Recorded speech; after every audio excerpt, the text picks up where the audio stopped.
ओम नमः शिवाय।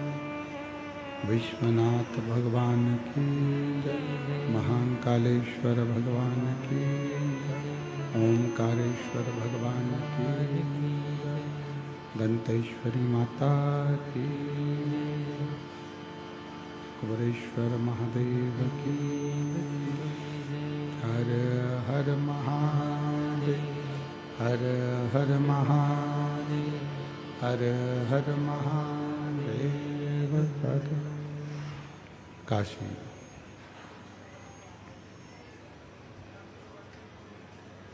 विश्वनाथ ओगरदानी त्रिकालदर्शी कैलाशी अविनाशी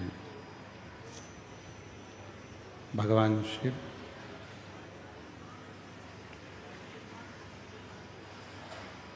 जिनकी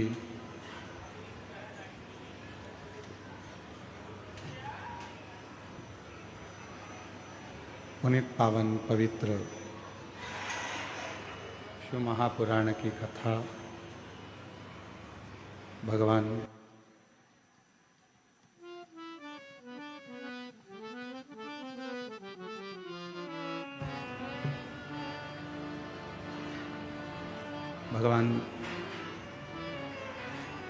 देवाधिदेव महादेव की ये पवित्र पावन आनंदमय शिव महापुराण की कथा भगवान शिव की ही कृपा से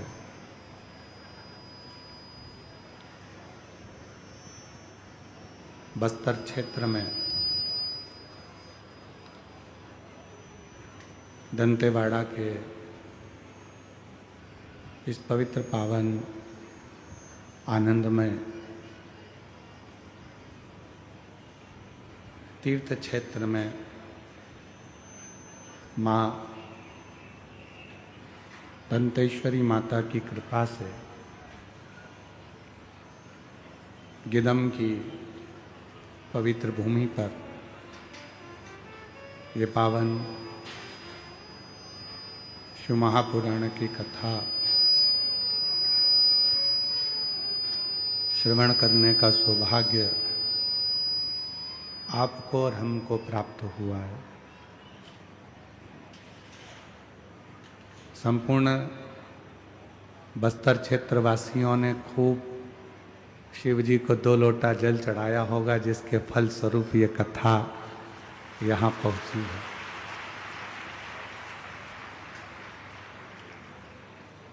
कभी अपने जीवन काल में हमारा इस क्षेत्र में आना नहीं हुआ, पर माँ दंतेश्वरी मैया का कुछ कृपा, कुछ दया, कुछ करुणा, कुछ उदारता, जिनके आशीर्वाद से ये पवित्र कथा माँ दंतेश्वरी की ही कृपा से यहाँ पहुँची है।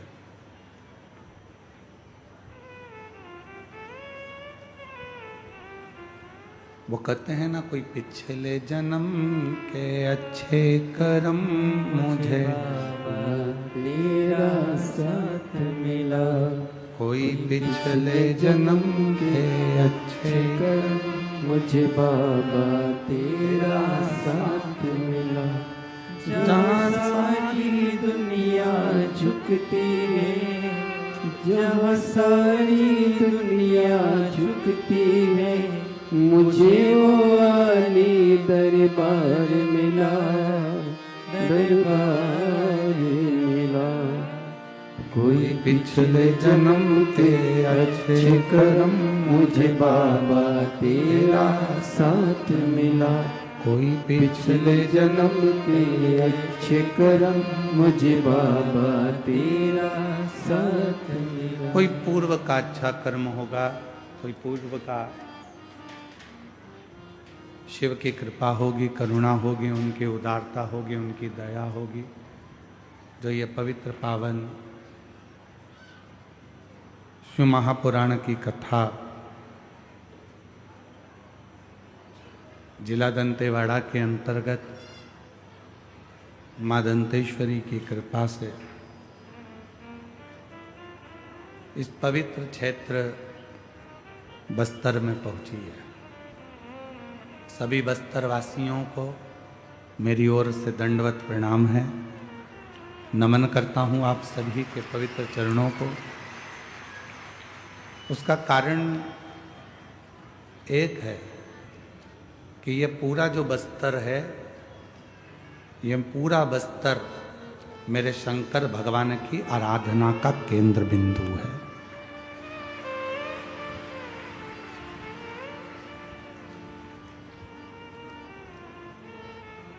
यहाँ बाणासुर ने तपस्या करी, यहाँ हिरण्याक्ष ने तपस्या करी, यहाँ स्वयं मेरी माँ जगत जननी आद्य शक्ति का दंत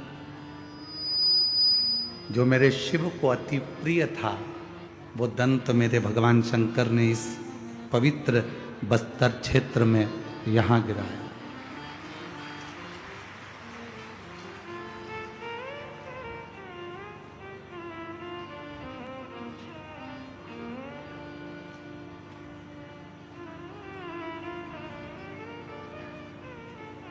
और वो शिव की उदारता से, भगवान शंकर की करुणा से, भगवान शिव की दया से आप और हमने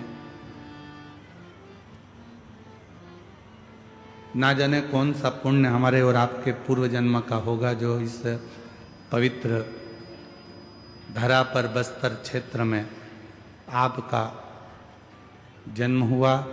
आप सब यहाँ निवास करें शिव की कृपा से। और बाबा भोलेनाथ जी हमको यहाँ माँ दंतेश्वरी माता को कथा श्रवण कराने के लिए निमंत्रण दिए और यहाँ आगमन हुआ और ये कथा प्रारंभ हुई। कथा के मुख्य यजमान तिवारी परिवार, स्वर्गीय अविनाश जी तिवारी, स्वर्गीय प्रमिला जी तिवारी, स्वर्गीय अश्वजीत जी तिवारी जी की स्मृति में श्री विजय प्रसाद जी, श्रीमती कमला, श्री अभिलाष जी, श्रीमती श्यामा, श्री अभिनव जी, श्रीमती शुभांगी जी, श्री सुशील जी, श्रीमती अरुणा जी, श्री अनु मेहर जी और श्री अभिजीत जी तिवारी गिदम छत्तीसगढ़ से हैं, जिन्होंने इस पवित्र कथा का दिव्य और भव्य आयोजन कराकर संपूर्ण बस्तर वासियों को बहुत खुशियां प्रदान करी है। मैं बहुत बहुत साधुवाद करता हूं संपूर्ण तिवारी परिवार का, जिन्होंने इस पवित्र कथा का लाभ स्वयं भी लिया और जनमानस को भी दिया। कथा मंडप में विराजमान स्वामी श्री विशुद्धानंद जी, शिवानंद आश्रम, गुमरगुंडा, दंतेवाड़ा से उनके पवित्र चरणों को नमन करता हूँ। श्री विधायक महोदय दंतेवाड़ा विधानसभा क्षेत्र से श्री चेतराम अटामी जी, आपको भी प्रणाम करता हूँ, जो आपने अपने क्षेत्र में आगे रहकर इस कथा का बहुत दिव्यता और भव्यता के साथ में सहयोग प्रदान कर इस कथा को आयोजित करवाया। अब जिस क्षेत्र में कथा हो रही है, जिस क्षेत्र में आप और हम कथा का रसतत्व ग्रहण करने के लिए बैठे हैं,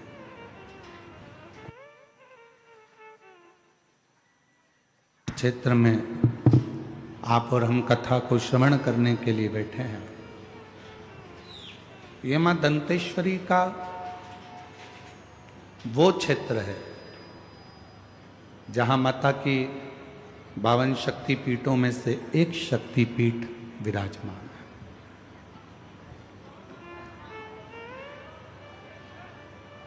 और आप सब जितने भी कथा को श्रवण करने के लिए बैठे हो, आप अपने आप को गौरवान्वित समझा करो।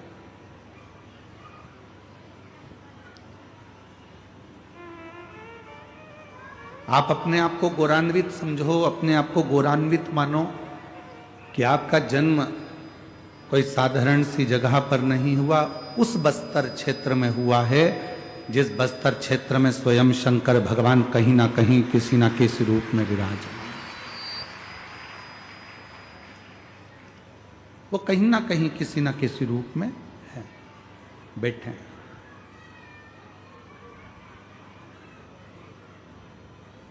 कोई उनको बूढ़ादेव महादेव कहता है, कोई उनको पाटदेव कहता है,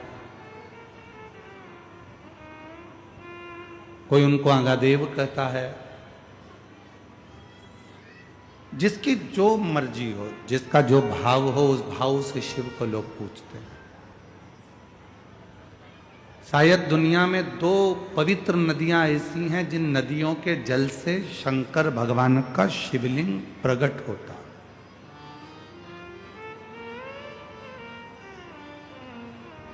जितने आस्था चैनल के श्रोता हैं, जितने फेसबुक यूट्यूब के श्रोता हैं, जितने इस क्षेत्र में आप कथा के पंडाल में बैठकर कथा का रसतत्व ग्रहण कर रहे हैं, उन सभी श्रोताओं ने अगर वेदों का, शास्त्रों का अध्ययन किया होगा, पढ़ा होगा,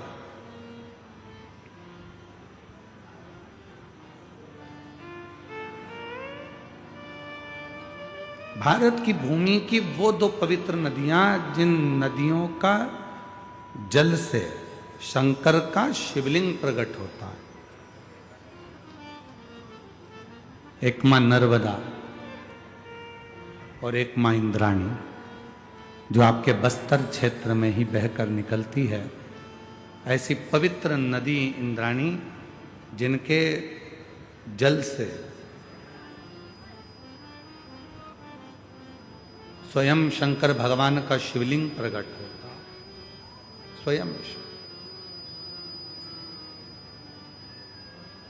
और आज कहने में पीछे नहीं हटेंगे, पूरे बस्तर की भूमि को यदि खोद कर देखा जाए, या पूरे बस्तर की भूमि को खोद लिया जाए, या पूरी बस्तर की भूमि के एक एक अंश को यदि निकाल कर देखा जाए, तो पूरी भूमि पर कोई मिले चाहे ना मिले, पर पूरे बस्तर की भूमि में खुदाई में मेरे शंकर भगवान का शिवलिंग जरूर मिलेगा। यहाँ पूरी भूमि शिव की, पूरी धरा शंकर भगवान की। ऐसी कोई भूमि नहीं है, बस्तर का कोई ऐसा क्षेत्र नहीं है जहाँ शिव नहीं है। या पूरी क्षेत्र में, पूरी बस्तर के पूरे क्षेत्र में भगवान शंकर, भगवान शिव ही भगवान शिव है। और बहुत जितने 52 शक्तिपीठ हैं, उन शक्तिपीठ में जाना सरल है, 52 शक्तिपीठ में पहुंचना सरल है, पर सबसे कठिन अगर कोई शक्तिपीठ है तो मां दंतेश्वरी का शक्तिपीठ है। जब तक मां दंतेश्वरी आज्ञा ना करे, तब तक कोई दंतेवाड़ा आ ही नहीं सकता।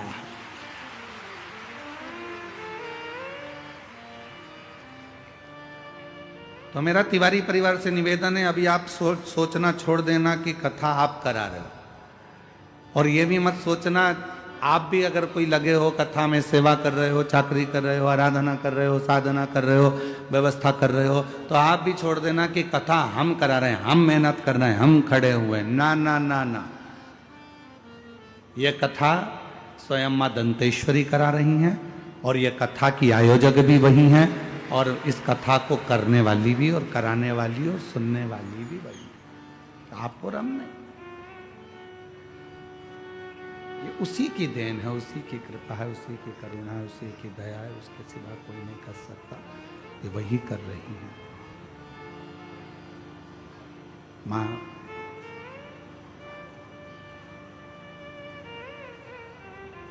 इंद्रावती एक ऐसी नदी है बस्तर क्षेत्र में,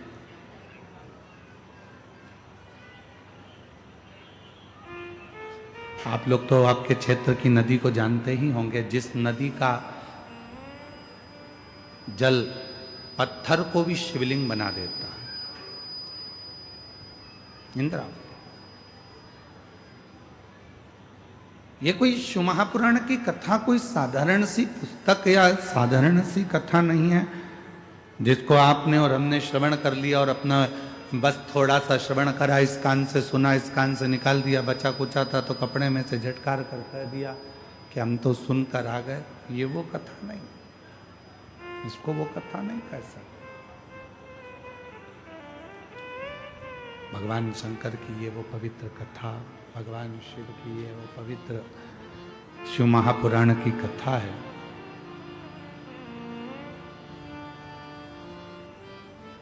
जो मनुष्य के जीवन के सारे दुखों को, सारे कष्टों को मिटा देती है।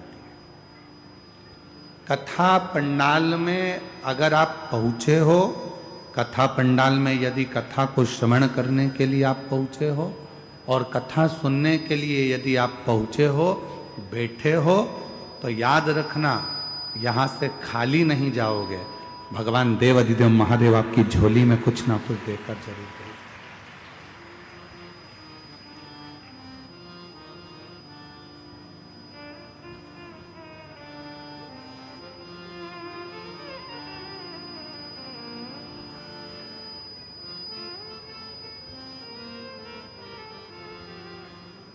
मां कुछ कृपा करे। और ये जो धरा है दंतेश्वरी माता की जो भूमि है, यहाँ शिव और शक्ति दोनों है और दोनों से ही हमको लेकर जाना। 7 दिन की शिव महापुराण की कथा आज प्रारंभ हो रही है। 7 तारीख से 13 तारीख तक ये कथा चलेगी। 2 बजे से 5 बजे तक इस कथा का क्रम रहेगा। आरती हो तब तक बैठना है। आरती जैसे ही पूर्ण हो, खड़े हो, फिर वापिस से एक बार झुककर उस भूमि को नमन करना, उस भूमि की रज को, मिट्टी को अपने हृदय से लगाना और प्रणाम कर कर कहना, बाबा मेरा ये दुख है, इसको काट देना। हे माँ दंतेश्वरी, तेरी कृपा से आज भोले बाबा की ये पवित्र कथा यहाँ आई है। हे शिव शक्ति, हमारी तकलीफों को मिटा दे। उससे विनय कर कर जा। क्या देगा, कैसे देगा, कब देगा, क्या करुणा करेगा, ये उसके ऊपर निर्भर करता है। पर इतना विश्वास से जरूर कहते हैं कि 3 महीने के अंदर मेरा बाबा जो दिल से पंडाल के अंदर बैठकर कथा श्रवण कर लेता है, उसकी झोली भरता जरूर है, खाली नहीं है इसका, ये निश्चय।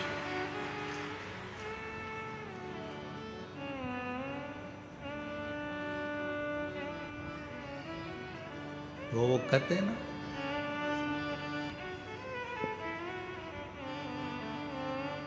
एक तू ही आधार सतगुरु, एक तू ही आधार,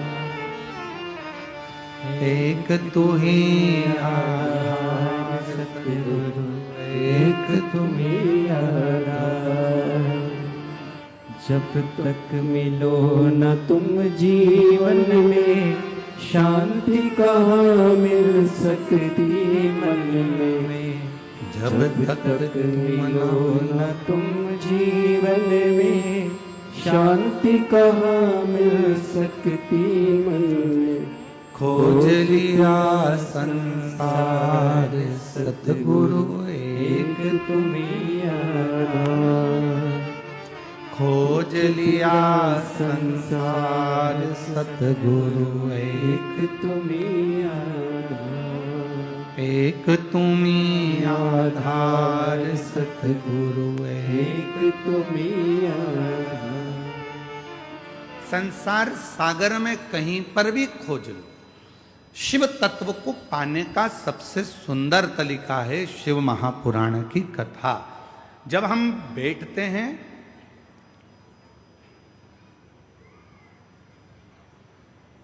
गुरु महादेव के चरणों में, तो हमारे को यह ज्ञात हो जाता है कि शिव तत्व है क्या।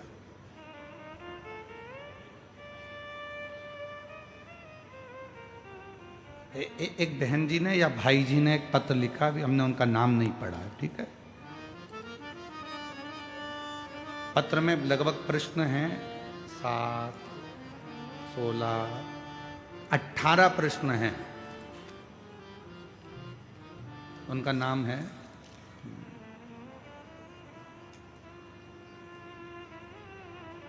नाम नहीं है, ठीक है। 18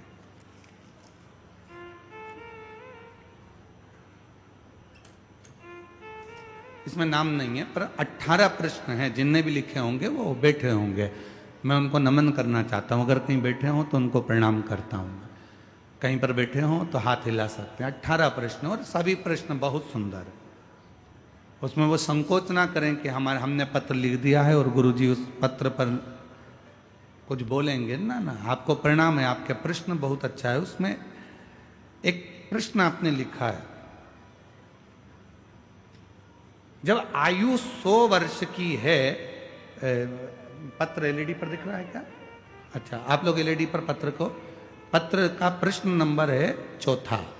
जब आयु 100 वर्ष की है तो मनुष्य 100 वर्ष तक जी क्यों नहीं पाता? मोबाइल में डाटा 5G का है।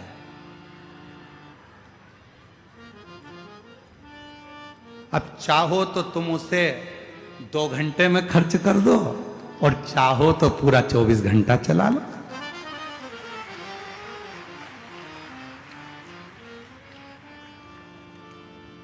निर्भर आप पर करता है, दूसरे पर नहीं। भगवान ने थोड़ी ना कहा था कि मोटरसाइकिल इतनी तेज चला, इतनी तेज चला, इतनी तेज चला ने बुड़ बुड़ बुड़ बुड़ बुड़ बुड़ और वो बुड़ जा। भगवान ने तो पूरी दी है। 21,600 श्वास प्रतिदिन निकल रही है। परमात्मा ने इतना अच्छा शरीर दिया है, पूरा डिपार्टमेंट अच्छा बनाया। 2 नेत्र दिए, नासिका दी, दंत दिए, हाथ दिए, पांव दिए, बुद्धि दी, सोचने के लिए अक्ल दी। उसके बाद भी तुझको मालूम है, रोज पुलिस वाले कहते हैं सीट बेल्ट लगा के रखो, हेलमेट लगा के रखो, और अगर वो रोक लेते हैं तो पुलिस वालों को बदनाम कर देते हो। उन्होंने तुम्हारी रसीद काट दी। फोन लगाते हो, मामा जी तुम हमारी इतने बड़े रिश्तेदार हो, तुम इतनी बड़ी पहुंच पे हो, और देखो जरा हमारा रसीद काट दिया, हेलमेट नहीं लगाया, हमारा रसीद काट दिया। पुलिस वाले का क्या जा रहा है? वो हेलमेट की रसीद इसलिए काट रहा है कि अगली बार तुझे सबक मिल जाए और हेलमेट लगा ले। और याद रखना, अभी तो छुड़ा देंगे पुलिस वाले से तेरे मामा, पर ऊपर एक और मामा बैठा है ना, जिस दिन पाड़ा लेके आएगा ना, निपटा के लेके चले जाएगा। फिर मत कहना कि कोई मामा साथ आएगा।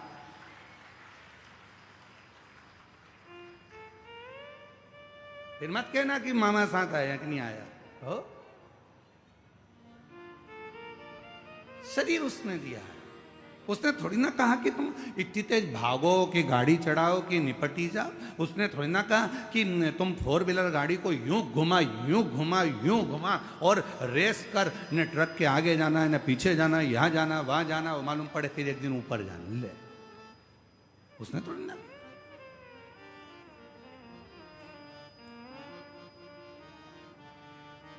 चौथे नंबर का प्रश्न है, जब आयु 100 वर्ष की है तो मनुष्य 100 वर्ष तक जी क्यों नहीं पाता? जी रहा है, कुछ लोग तो बड़ी आराम से जी रहा है, ऐसा भी नहीं है कि नहीं जी रहा। जिन्होंने व्यवस्थित जीवन को अपना बनाया है, योगा, प्राणायाम, भगवान का भजन, सात्विक भोजन, और किसी का दिल नहीं दुखाया है, अपनी जिंदगी मस्त होकर जो जिया है, वो आज भी 100 वर्ष तक जी रहा है। काय तिवारी जी, तुम्हारी उम्र कितनी है? तिवारी जी है 80। लो यहीं पे बैठे हैं, अब प्रैक्टिकल तो यहीं देख लो। 80 साल के हैं और अभी भी तंदुरुस्त, पूरे झुक के प्रणाम कर लिए महाराज जी को, और केला और नारियल अलग लिया है। अब सोचो 80 वर्ष के ये बैठे, और इनसे भी बराबर के, इनसे भी ऊपर के और बैठे होंगे। कौन नहीं जीता? अगर आप अपनी जिंदगी को सात्विक बनाओगे तो वो जीवन तुम्हारा अच्छा चलने वाला। और मालूम पड़े तुमने जिंदगी भर रो रो के, हे भगवान कौन सा पाप कर दिया, हे भगवान क्या कर दिया। कभी पड़ोसी के लिए जल जल के मरे जा रहा है, कभी इधर के लिए जल जल के मरे जा रहा है। पड़ोसी की यहाँ गाड़ी आई तो आधे कमजोर हो गए, दुबरे पतरे। रिश्तेदार पूछ रहे पहले तो अच्छी हो गई थी, आजकल दुबली क्यों हो गई। उसको क्या मालूम कि पड़ोसी का बेटा डॉक्टर बन गया, इसका बेटा ढोर बन गया। कौन समझाए? अब प्रश्न ऐसे दिए हैं, मैं इसका उत्तर पूरा का नहीं दूंगा, और दूंगा तो 18 प्रश्न में पूरी 7 दिन की कथा निकल जाएगी, पूरी 7 दिन। दुबले हो फिर भी बीच बीच में जिन्होंने भी ये पत्र लिखा है उनको प्रणाम करता हूं। आपके 18 प्रश्न का उत्तर पूरी 7 दिन की शिव महापुराण में अवश्य देंगे। बीच बीच में इस प्रश्न का उत्तर देते रहेंगे जिससे आपके 18 प्रश्न पूर्ण हो। 18 प्रश्न। 100 वर्ष का जीवन है, मनुष्य इतना कम क्यों जी रहा है? आपके पास में मोबाइल में बैलेंस है, तुम चाहो तो जल्दी खत्म कर दो, तुम चाहो तो चला, महीने भर चला, तो क्या दिक्कत? कौन मना कर रहा? आपके ऊपर निर्भर करता है। जियो, बहुत कीमती शरीर मिला है, ये शरीर वापिस नहीं मिलने वाला। मेरी जीजियों, मेरे जीजाओं और मां दंतेश्वरी के धाम में रहने वाली मेरी आद्य शक्तियों और यहाँ पर विराजमान सभी मेरी बेटियों, बेटाओं, मेरी माताओं, मेरे बुजुर्ग, माता पिता तुल्य, आप सब विराजमान। बहुत कीमती शरीर।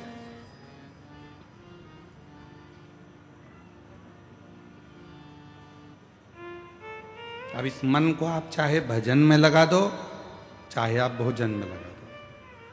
कितनी संपत्ति आपके पास में है वो मायने नहीं रखती है, वो जरूरी नहीं है।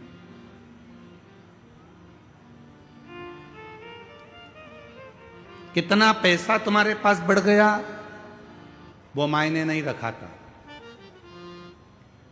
आपके पास में कितनी प्रतिष्ठा है, कितनी इज्जत है, कितना वैभव है, कितना धन है, कितनी संपत्ति है, कितनी जमीन है, कितने तुम्हारे पास में वैभव है, कितनी गाड़ियां हैं, कितना धन है, कितनी संपत्ति है, वो मायने नहीं रखाता है। शिव महापुराण की कथा कहती है सबसे ज्यादा मायना रखाता है संपत्ति हो चाहे ना हो, गाड़ी हो चाहे ना हो, वैभव हो चाहे ना हो, चाहे तुम्हारे पास में जमीन हो चाहे ना हो, पर जिस जगह पर रह रहे हो और जिस अवस्था में रह रहे हो तुम्हारे चेहरे पर स्माइल होना जरूरी है। बाकी के कुछ है कि नहीं है उससे मतलब कोई मतलब। तुम कितने, हमने कई लोगों को देखा, अभी एक हमने अखबार में पढ़ा था कुछ दिन पहले कि एक बड़े सारे संत ने खुद को मार लिया, सुसाइड कर लिया। क्यों? कारण क्या है? वैभव है, धन है, दौलत है, संपत्ति है, सत्ता है, सब कुछ है, पर व्यक्ति अंदर से खुश नहीं है।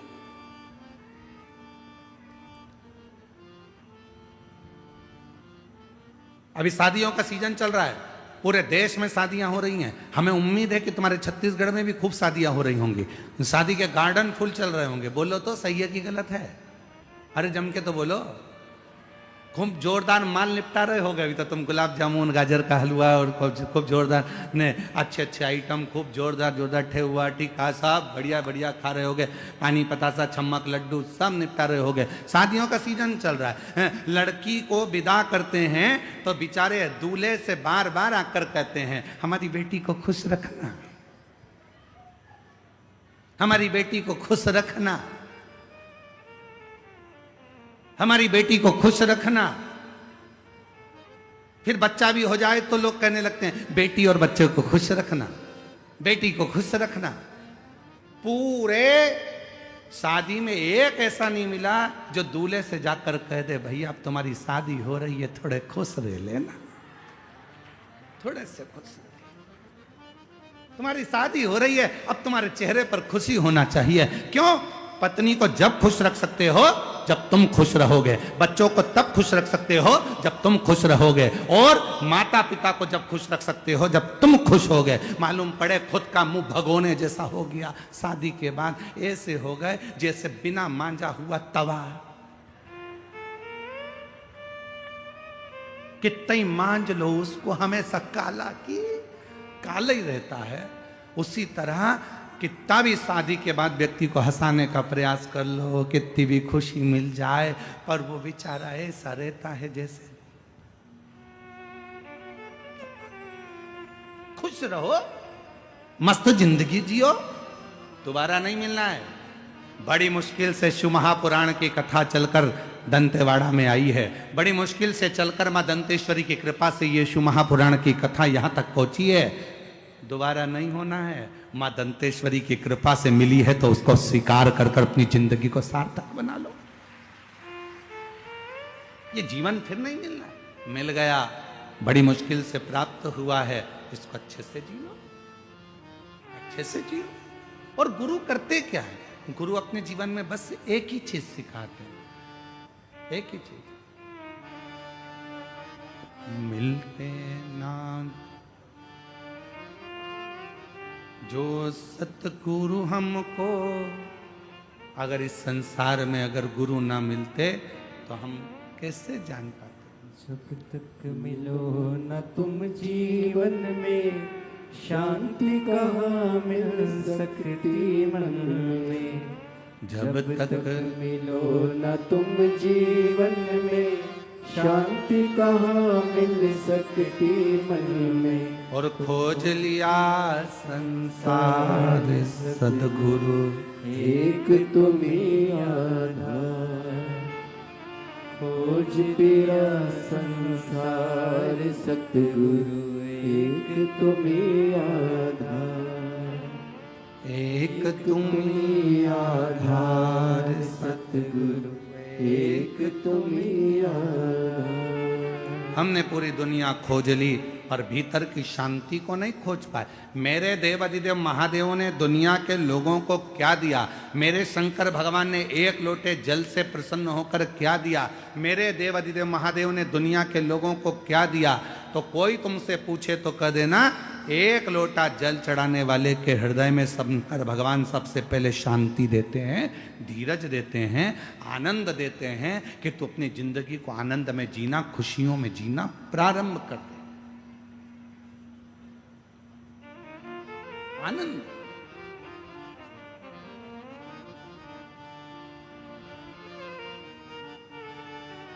क्या मिला? अगर कोई आपसे पूछे कि शिव पुराण की कथा में गए थे, आज पहले दिन की कथा थी, तुम लोग गए थे कथा में, क्या मिला? खूब आनंद मिला जी, खूब आनंद।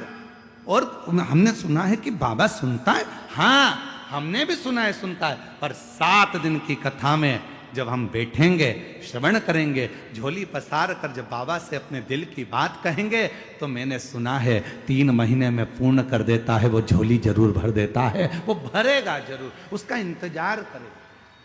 जब आनंद की अनुभूति होगी, हमें भीतर से आनंद ही ना आवे तो हम काय की जिंदगी जी रहा।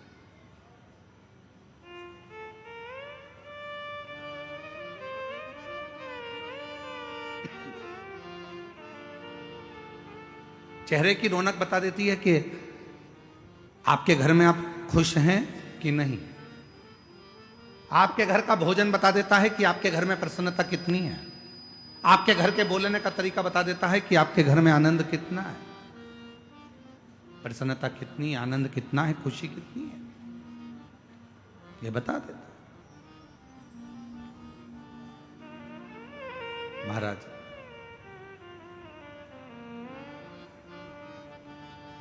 मेरा निवेदन है मेरी जीजियों से, जितने आस्था चैनल पर कथा श्रवण कर रहे हैं, जितने फेसबुक यूट्यूब पर कथा श्रवण कर रहे हैं, और जितने इस पवित्र शिव महापुराण की कथा में बैठकर कथा को श्रवण कर रहे हैं, गीतम दंतेवाड़ा की इस पवित्र धरा से,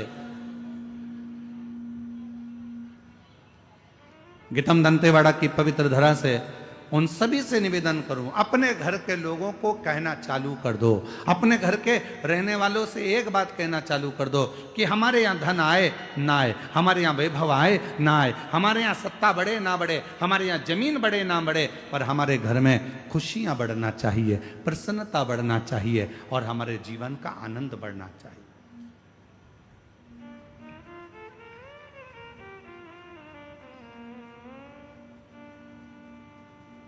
हमारे जीवन का एक आनंद बढ़े, और वो आनंद हमें परमात्मा के करीब में लेकर जाए। फिर निवेदन है, कितनी संपत्ति बढ़ रही है ना बढ़ रही उससे मतलब नहीं, तुम्हारे चेहरे पर खुशी बढ़ रही कि नहीं बढ़ रही, प्रसन्नता बढ़ रही कि नहीं बढ़ रही, वो जरूर।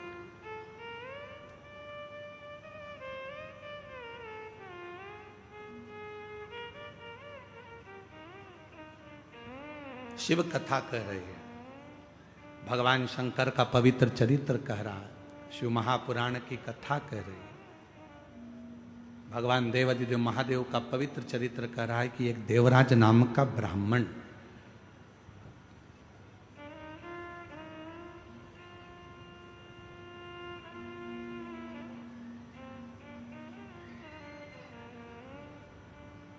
और वो देवराज नाम का ब्राह्मण जो ना कभी मंदिर गया, ना कभी देवालय गया, ना कभी शिवालय गया, ना कभी कोई सत्संग में, कभी कोई भजन में, कहीं नहीं, केवल उसकी माता जो थी वो शिव भक्त थी। वो भगवान शंकर को एक लोटा जल रोज चढ़ाती थी, वो शिव की आराधना में डूबी रहती थी, वो भगवान शंकर की भक्ति करती रहती।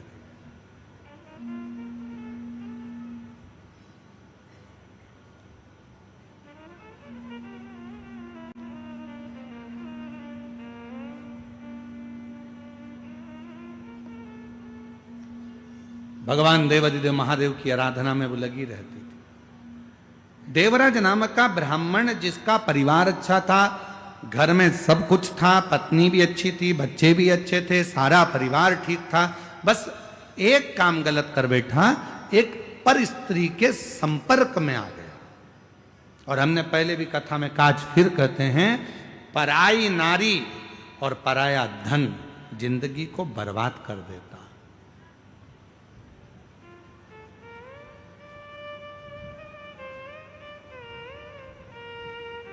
घर में धर्म पत्नी है, उसका सम्मान करो, इज्जत करो, अच्छी वाणी में उसको आदर के वचन बोलो। घर में बच्चे हैं, उनको संभालो, आदर के वचन बोलो, सम्मान करो, सत्कार करो उसका। दूसरी नारी को आप इतना आदर देते हो, इतना प्रेम से बोलते हो, इतना स्नेह से बोलते हो, उतना ही प्रेम और स्नेह से घर की नारी से बोल लो ना, तो तुम्हारे लिए घी की चुपड़ी हुई रोटी रोज लाके धर दे, इतने प्रेम से। ना जाने पर वो वाणी कहां चली जाती, वो आदर के शब्द कहां चले जाते हैं, वो सम्मान के शब्द कहां चले जाते हैं, वो आदर के व्याख्यान कहां चले जाते हैं।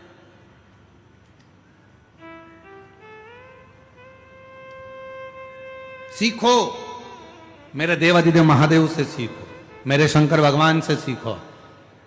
33 कोटि देवता में केवल एक देवादिदेव महादेव ऐसे हैं जो अपनी पत्नी को पूर्ण आदर देते हैं। भगवान नारायण लक्ष्मी जी को अपने चरणों के पास रखते हैं।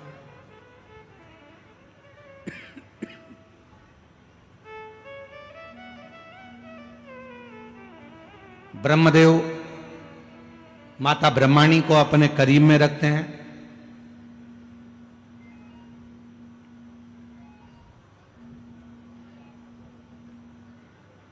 ब्रह्मदेव माता ब्रह्माणी को अपने करीब में रखते हैं। इंद्रदेव इंद्राणी को अपने करीब में रखते हैं। भगवान नारायण माता लक्ष्मी को अपने चरणों में रखते हैं।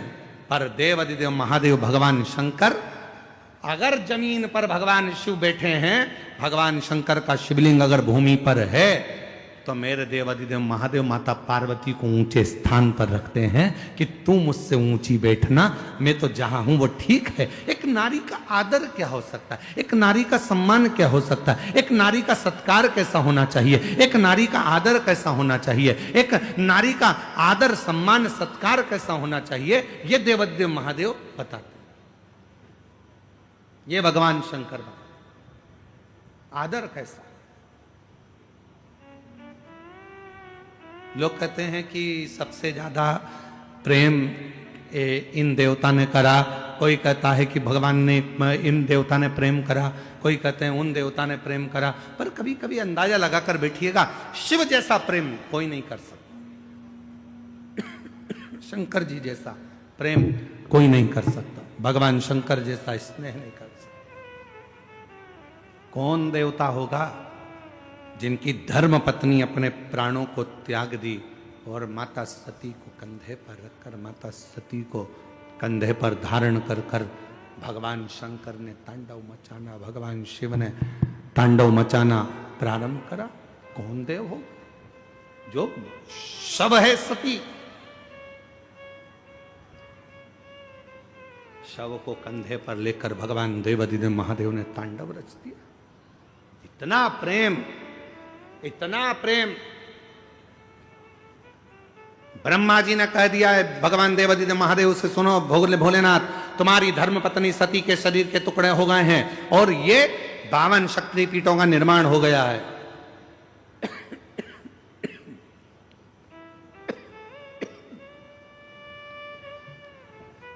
माता शक्ति के, सती के शरीर के टुकड़े हो गए और ये शक्तिपीठों का निर्माण हो गया है। देवादिदेव महादेव, अब तुम्हारी धर्म पत्नी सती जा चुकी है।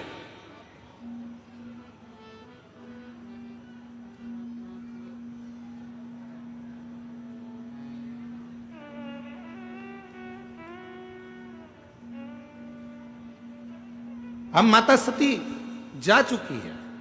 सुनो देवादिदेव महादेव, अब आप सती को भूल जाओ। शंकर भगवान ने कहा मैं अपनी धर्म पत्नी सती को भूल नहीं सकता। मैं अपनी धर्म पत्नी सती को नहीं भूल सकता और उसको तो मैं याद रखूंगा। और उसको हर पल याद रखने के लिए शायद दुनिया में कोई एक ऐसा देवादिदेव महादेव जैसा दुनिया में कोई नहीं हो सकता जिन्होंने माता सती के भस्म की राख को, भस्म को अपने शरीर पर लपेट लिया और कह दिया मैं अपनी धर्म पत्नी सती को कभी नहीं भुला पाऊंगा। और जब भी संसार के लोग मेरे करीब में आएंगे तो उनको मेरी भस्म लगी दिखेगी। दुनिया समझेगी कि सती चली गई है, पर नहीं, शिव जहाँ है और उनके तन पर यदि भस्म है, उनके तन पर यदि भस्म रमी हुई है तो वो ज्ञात कर लें कि शिव सती दूर नहीं, शिव और शक्ति एक हैं। जहाँ शिव है वहाँ शक्ति है और जहाँ शक्ति है वहाँ शिव है। इन दोनों में कोई भेद नहीं होगा। दुनिया के लोग कहते हैं 52 शक्तिपीठ हैं, 51 शक्तिपीठ हैं, इतनी शक्तिपीठ हैं, यहाँ शक्तिपीठ पर ये देवी विराजमान है, पर कोई नहीं कहता कि उस शक्तिपीठ पर शिव भी विराजमान है। जहां माता आद्य शक्ति माता सती का दंत गिरा, जहां माता सती का हृदय गिरा, जहां माता सती के नयन गिरे, जहां माता सती का हाथ गिरा, जहां माता सती का कोई भी अंग कर्ण गिरा, जहां माता सती का अंग भाग गिरा है, वो केवल माता सती का स्थान नहीं था। उसको संभालने के लिए स्वयं देवादिदेव महादेव उस सती माता के लिए उस स्थान पर विराजमान हुए, इसलिए उसको शक्तिपीठ कहा जाता है।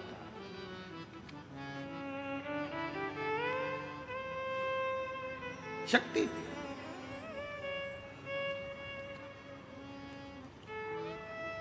और क्यों नहीं आए मां? जब आप हृदय से पुकारते हो, मां आद्यशक्ति, मां भवानी, मां दुर्गा केवल अकेली नहीं आती।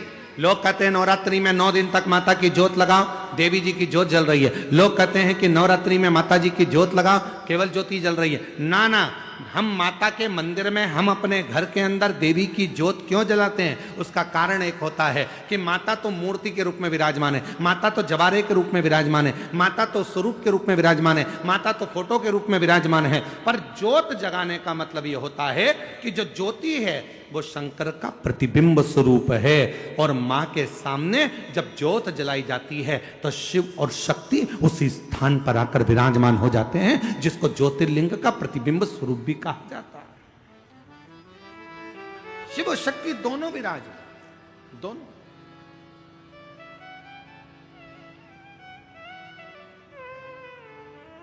इसलिए शायद दुष्टों का संहार करने के लिए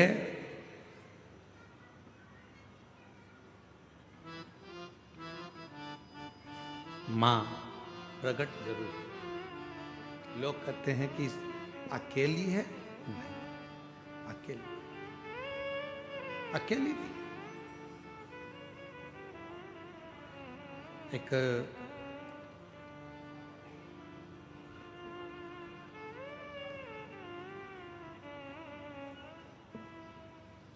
आप लोगों के स्मरण में है कि नहीं हमको नहीं मालूम, पर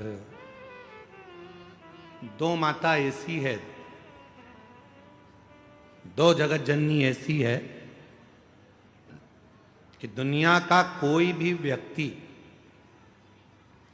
कितना भी टोना कर दे, चाहे दुनिया का कोई भी व्यक्ति कितनी भी विद्या कर दे, चाहे दुनिया का कोई भी तांत्रिक कोई विद्या करने वाला तुम्हारे ऊपर कितनी भी विद्या कर दे, दो देवी ऐसी है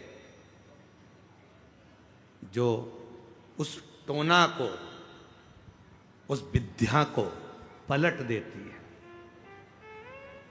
और यह हम नहीं कह रहे हैं, देवी भागवत कह रही है। देवी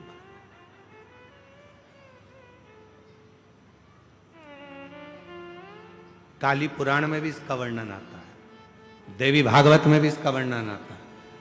दो देवी ऐसी हैं जो कोई अपने ऊपर अगर विद्या कर रहा है और वो दो देवी का स्मरण कर लिया जाए, उन दो देवी का नाम लेकर मात्र शंकर के शिवलिंग के सामने जो अशोक सुंदरी वाली जगह होती है, वहां पर अगर इन दो देवियों का नाम लेकर अगर जल चढ़ा दिया जाए तो किसी ने अगर विद्या करी भी होती है तो पलट जाती है। कोई कितना भी बड़ा तुम्हारे लिए तंत्र मंत्र कर रहा हो, वो तुरंत पलट जाता है, एक क्षण नहीं लगता और उनका नाम लेने से ही पलट जाता है। दो देवी, एक प्रत्यगिरा माता, एक है प्रत्यगिरी माता और दूसरी है दंतेश्वरी माता, जिसका काली पुराण में विशेष वर्णन लिखा।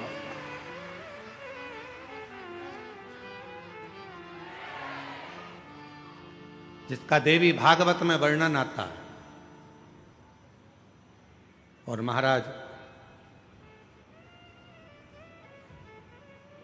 प्रत्यगिरी माता का वर्णन स्वयं यहां तक, प्रत्यगिरा माता का वर्णन यहां तक अथर्व वेद में भी प्रत्यगिरी माता का वर्णन और दंतेश्वरी माता का स्मरण यहां तक अथर्व वेद में भी वर्णित किया गया प्रत्यगिरी माता का। काली पुराण में तो है, देवी भागवत में भी है। ये जो दो देवियां हैं, एक प्रत्यगिरी माता और दूसरी, जम के बोलो, दंतेश्वरी माता। ये दो माता ऐसी हैं, अगर भगवान शंकर का ये शिवलिंग है, ये जलाधारी है, माता पार्वती जी का हस्तकमल, और यहां सामने एक मोटी सी लाइन होती है अशोक सुंदरी का स्थान, इधर गणेश जी, इधर कार्तिकेय जी। जब हम दक्षिण में खड़े होकर, उत्तर में मुख कर कर, यहां खड़े होकर जब हम शिवलिंग पर जल चढ़ाते हैं और अपने जल के पात्र को थोड़ा सा आगे बढ़ाकर हम इस स्थान पर, अशोक सुंदरी के स्थान पर, इस यहां खड़े होकर जल चढ़ाते समय इस स्थान पर अपने पानी के लोटे को आगे बढ़ाते हैं और जल को यहां गिराते हैं। प्रत्यगिरी माता का नाम लेकर या मां दंतेश्वरी का नाम लेकर जब हम चढ़ाते हैं, आज दिन भर में अगर कोई ने भी हमारे ऊपर विद्या करी होती है, वो 2 मिनट के अंदर वो कटकर गिर जाती है और कोई असर नहीं हो पाता। दो मां, एक मां दंतेश्वरी, एक प्रत्यगिरी। कौन है ये प्रत्यगिरी माता? तो शिव महापुराण में बड़ा सुंदर वर्णन आया कि जब हिरण्यकशिपु ने बहुत तप करा, बहुत तप,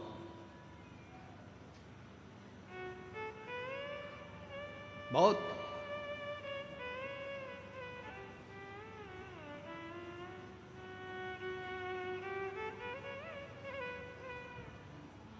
मेरा निवेदन है आस्था चैनल वालों से, कथा लाइव चल रही है, उनसे हम निवेदन करेंगे कि आपके पास में दंतेश्वरी माता का फोटो हो तो आस्था चैनल वाले अवश्य दिखाते रहें बीच बीच में जहाँ कथा चल रही है।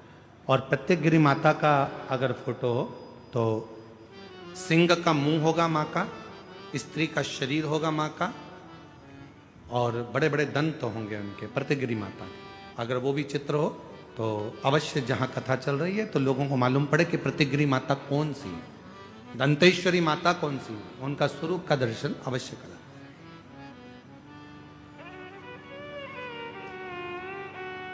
और प्रत्येकगिरी माता का अगर फोटो का आप लोगों को समझ में ना आए तो एक बार हमको व्यासपीठ पर लाकर उस मोबाइल में दर्शन कराएं तो हम भी बता देंगे। प्रत्येकगिरी माता, दो माता ऐसी है। काली पुराण के अंतर्गत, देवी भागवत के अंतर्गत, हमारे वेदों के अंतर्गत दो माताओं का क्रम बड़ा विचित्र। तो हम अभी जो कथा को प्रारंभ कर रहे हैं तो प्रत्येकगिरी से प्रारंभ कर रहे हैं और इसको लेकर जाएंगे दंतेश्वरी माता तक। मां दंतेश्वरी महाराज,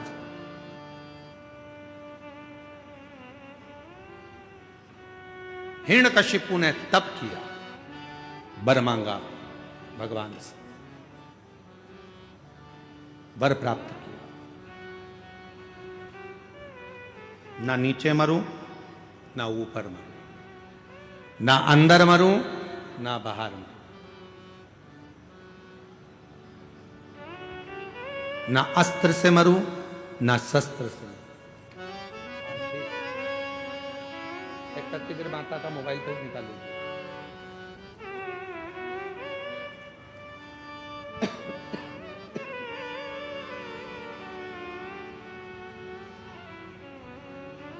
ना अस्त्र से मरूं, ना शस्त्र से मरूं, ना दिन में मरूं, ना रात में मरूं,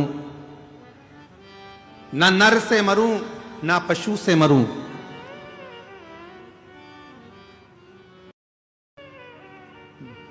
ना ही 12 महीने में मरूं। ये हिरण्यकशिपु ने वर मांगा,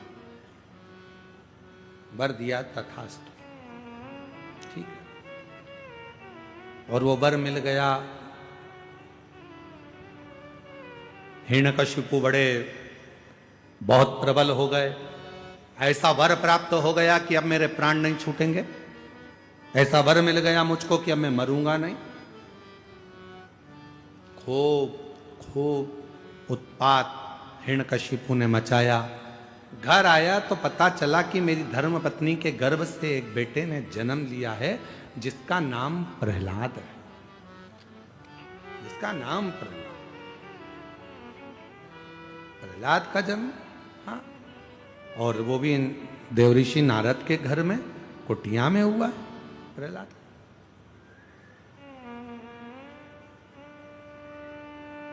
हिरण्यकशिपु प्रहलाद की भक्ति को देखते रहे, क्योंकि प्रहलाद देवऋषि नारद के घर में रहे तो उन्होंने भगवान का भजन सुना, भगवान का स्मरण सुना। और हिरण्यकशिपु की धर्मपत्नी गर्भस्थ थी, जिसको मारने के लिए स्वयं इंद्र लेकर जा रहे थे कि गर्भ में जो बच्चा होगा वो मारना जरूरी है, नहीं तो हिरण्यकशिपु जैसा क्रोधी होगा, वह भी विवाद करने वाला होगा, असुर होगा। तो नारद जी ने उसको छुड़ा लिया था और नारद जी ने उसको इतना ज्ञान दिया था, इतना ज्ञान दिया कि गर्भस्थ बालक भगवान की अविरल भक्ति में डूबने वाला उत्पन्न हुआ।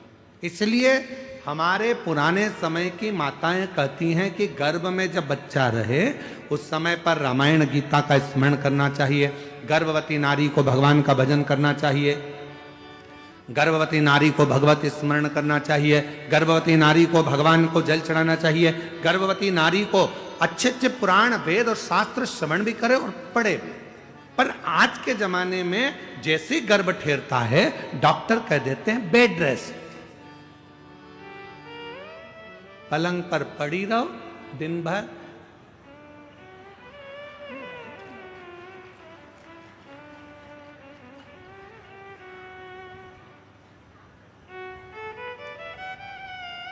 कितनी गर्भवती माताएं हैं? ईमानदारी से बोलना, तुम्हारे मोहल्ले में भी कई गर्भवती माताएं होंगी। कितनी हैं जो रामायण पढ़ती हैं, कितनी हैं जो गीता पढ़ती हैं, कितनी हैं जो शिव पुराण पढ़ती हैं, कितनी हैं जो भागवत पढ़ती हैं? बहुत ना के बराबर कोई माताएं होंगी जो गर्भ अवस्था में भगवान का भजन करती होंगी, गीता रामायण पढ़ती होंगी। बेड रेस्ट का बोल दिया जाए तो माताएं अपना मोबाइल लेकर दिन भर, मम्मी उठ नहीं सकती क्योंकि डॉक्टर ने बेड रेस्ट बोला है, तो मम्मी भी बेचारी क्या बोले, सास तो हमेशा बुरी होती है बेचारी, बोल के भी बुरी होना। तो इससे अच्छा है बेटा जैसा डॉक्टर ने बोला वैसा कर ले। पर हमारे डॉक्टर तो पूर्व समय में कहते थे बेटा खूब काम करो। जैसे एक विदेश में एक संत घूमने गए तो वहां उन्होंने देखा 2 तरह का हॉस्पिटल था। इधर लिखा था कि ऑपरेशन से बच्चे होते हैं और इधर लिखा था नॉर्मल डिलीवरी होती है। अब डॉक्टर को, संत को लगा बताओ गजब का हॉस्पिटल है, एक ही हॉस्पिटल में दो जगह लिखा है इधर ऑपरेशन से होते हैं, इधर लिखा है कि नॉर्मल डिलीवरी होती है। तो संत ने पूछा क्यों भैया, ये ऑपरेशन से बच्चा होता है, इसका कितना पैसा लगता है? तो उन्होंने कहा इसके लगभग लगभग 5 लाख रुपए लगते हैं। अच्छा, और जो ये नॉर्मल डिलीवरी होती है इसका? तो कहा इसके लगभग लगभग 20 लाख रुपए लगते हैं। नॉर्मल डिलीवरी के 20, ऑपरेशन से 5, ऐसा क्या है? तो कहे चलो अंदर चलकर दिखाते हैं। तो ऑपरेशन वाले का उन्होंने थिएटर दिखाया, जो भी ऑपरेशन रूम था, इसमें बच्चे को माता के ऑपरेशन कर देते हैं और बच्चे को बाहर निकाल देते हैं। और इसमें एक छोटा सा खेत जमीन दी है, अपनी सब्जी बनाओ, अपनी सब्जी बो, गेहूं है, खूब चक्की चलाओ और चक्की चलाकर बढ़िया आटा बनाओ, अपनी रोटी खुद बनाओ, अच्छे से झाड़ू लगाओ, पोछा लगाओ, अपने घर को साफ रखो और अपने आप तुम्हारा बच्चा हो जाएगा। हमको 20 लाख रुपए दो और अपने घर जाओ। ये 20 लाख। और यही बात जो विदेश में हॉस्पिटल बना है जिसमें 20 लाख रुपए लग रहे हैं और नॉर्मल डिलीवरी हो रही है, तो वही बात हमारे घर की बुजुर्ग माताएं कहती हैं, बेटा थोड़ा काम कर ले, जापा हो जाएगा, अच्छे से बच्चा हो जाएगा, थोड़ी मेहनत कर, थोड़ा परिश्रम कर। अरे mummy bed rest,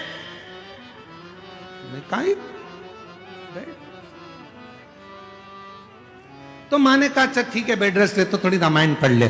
mummy Ramayan, mummy Gita पढ़ ले, नहीं। और मालूम पड़ा वो केवल सीरियल देखती रही।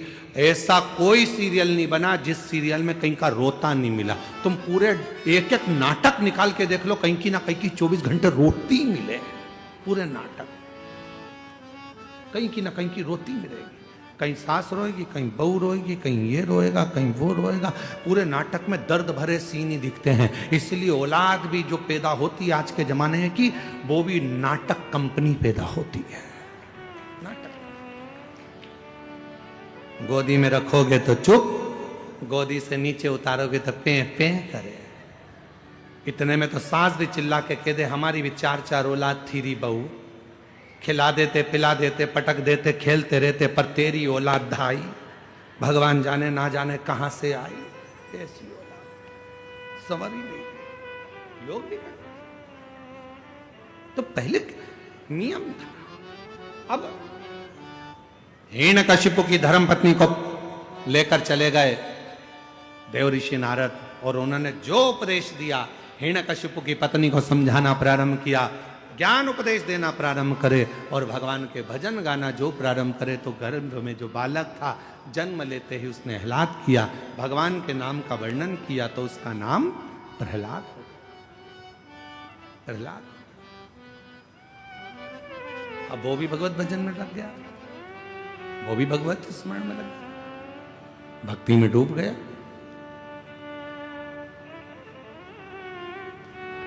पर इतना जरूर है, जो उसकी कृपा नहीं होती, करुणा नहीं होती, दया नहीं होती, तब तक भगवान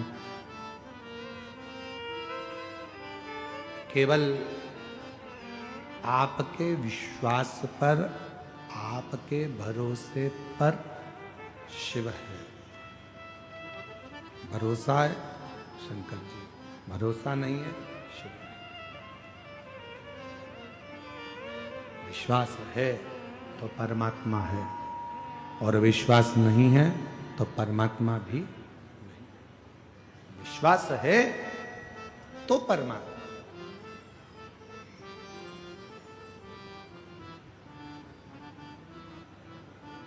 प्रहलाद बहुत भगवान की भक्ति करता, हिरण्यकशिपु उसको मारने का प्लान पर प्लान करता, बहुत प्रयास, खोलते तेल में डाल दिया प्रहलाद को, नहीं मरा।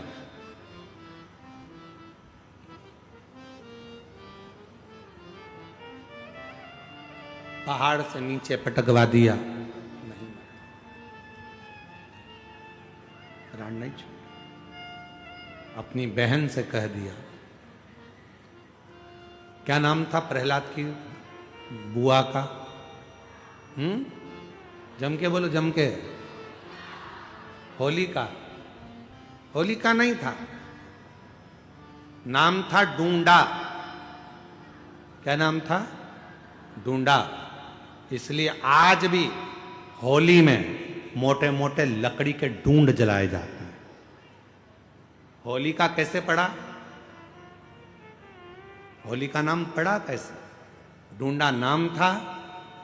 प्रहलाद के बारे में सुन रखा था। हिरण्यकशिपु ने आकर कहा, बहन डूंडा, तेरे पास ब्रह्मा जी की दी हुई चादर है, उसको तू अगर ओढ़कर बैठ गई तो तू जलेगी नहीं।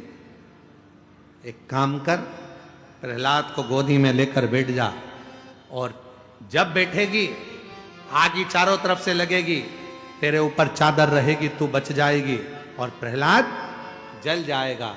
डूंडा ने अपने भाई का कहना मान लिया और चादर ओढ़कर बैठ गई। चारों तरफ से आग लग गई। डूंडा को लगा मेरा छोटा सा भतीजा जल जाएगा, क्योंकि वो बुआ थी। बुआ कभी बद्दुआ नहीं देती है, बुआ दुआ देती है। बुआ ने अपनी चादर उतारी, अपने भतीजे पर, प्रहलाद पर डाल दी, खुद जल गई पर अपने भतीजे को बचा लिया। ऐसी होती है बुआ जो देती है दुआ। बुआ कभी बद्दुआ नहीं देती। आज के जमाने में बुआ शब्द को लोगों ने बदनाम कर दिया। लोगों को लगता है बुआ जी आई हैं तो कुछ लेकर जाएंगे, बुआ जी आई हैं तो कपड़े लेंगे, बुआ जी आई हैं तो ऐसा करेंगे। नहीं, बुआ आती है तो दुआ देकर जाती है। लोगों ने होली का त्योहार मनाया, अर्थात वो डूंडा जलने से पहले अच्छा काम कर कर परमात्मा की होली इसलिए हमारे देश में मनाते हैं होली का त्योहार। वो मरने पर अपने भतीजे को बचाकर परमात्मा की होली थी वो होली। पर दंतेवाड़ा वाली जीजियां तो कह रही हैं कि उनका बहन का नाम ही होली था।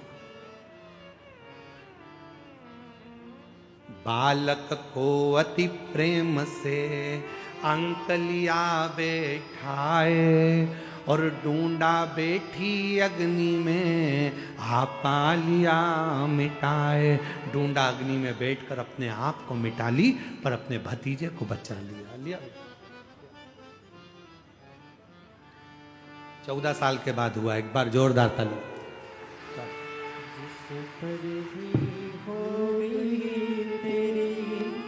कृपा करुणा भव पार हुआ, भव पार हुआ। हर हर पापी हो चाहे जितना, उसका भी बाबा उद्धार हुआ, उद्धार हुआ।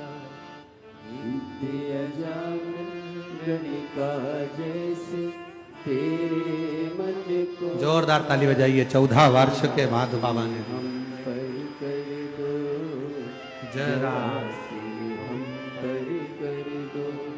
तेरी कृपा का क्या है भरोसा, कब किस पर हो जाए जरा सी हम पर कर दो, जरा सी हम पर कर दो। उससे प्रणाम, उसको नमन, उसको विनय कर। शिव कथा कर रही महाराज। अगर विश्वास है, जैसे उस बहन ने कहा हमारा भरोसा था, हम गए गुड़ियाली में कथा सुनने रायपुर में, वहां की मिट्टी को अपने गर्भ पर लगा लिए। 14 साल तक औलाद नहीं हुई। बाबा स्वीकार करना। आपसे भी निवेदन है, शिव महापुराण की कथा अगर दंतेवाड़ा में आई है, शिव महापुराण की कथा मां दंतेश्वरी की कृपा से हो रही है, शिव महापुराण की कथा गितम की इस पवित्र भूमि पर यदि हो रही है, दिल से आकर बैठकर बाबा को अपने मन की भाव कहना, मेरा बाबा 3 महीने के अंदर मुराद पूर्ण जरूर करता है। स्वीकार जरूर कर, उससे कहो दिल से कि महादेव नमन चरणों में स्वीकार कीजिए, सबका किया है, मेरा भी उद्धार कीजिए, उद्धार कीजिए। आप भी बोलो साथ में, महादेव नमन चरणों में बोलो बोलो, महादेव नमन चरणों में स्वीकार कीजिए, सबका किया है मेरा भी उद्धार कीजिए, उद्धार कीजिए। है त्रिपुंडधारी, है त्रिशूलधारी, है त्रिपुंडधारी, है त्रिशूलधारी। बस उसको विनय करो, निवेदन करो। प्रहलाद अग्नि से भी जला नहीं, हाथी के पांव के नीचे मरा नहीं। तब हिरण्यकशिपु को क्रोध आया और हिरण्यकशिपु ने एक धधकता हुआ खंबा सामने खड़ा कर दिया। अग्नि में तप रहा था वो खंबा कई समय से। हिरण्यकशिपु से पूछा हिरण्यकशिपु ने प्रहलाद से, क्या इसमें तेरा भगवान है? हाँ, इसमें मेरा भगवान।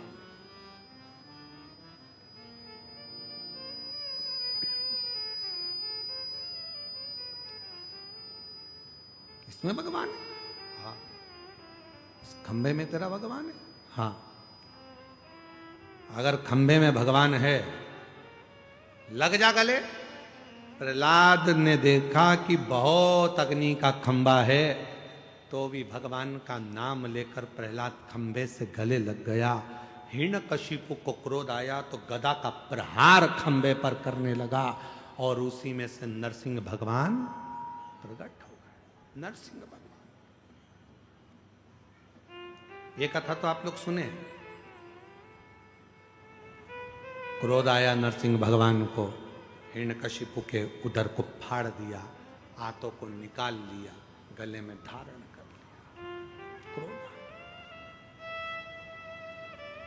इतना क्रोध था नरसिंह भगवान का। हिरण्यकशिपु के शरीर का जब रक्त भगवान नरसिंह के शरीर पर लगा तो उनका क्रोध और प्रबल हो गया। और रक्त मतलब जो भाग उसने ग्रहण करा था, जो भोजन उसने ग्रहण करा था, उसका जो एक बूंद अंश बनता है, वो रक्त उसके शरीर पर लगते से क्रोध आ गया। क्रोध। शिव पुराण कहती है महाराज,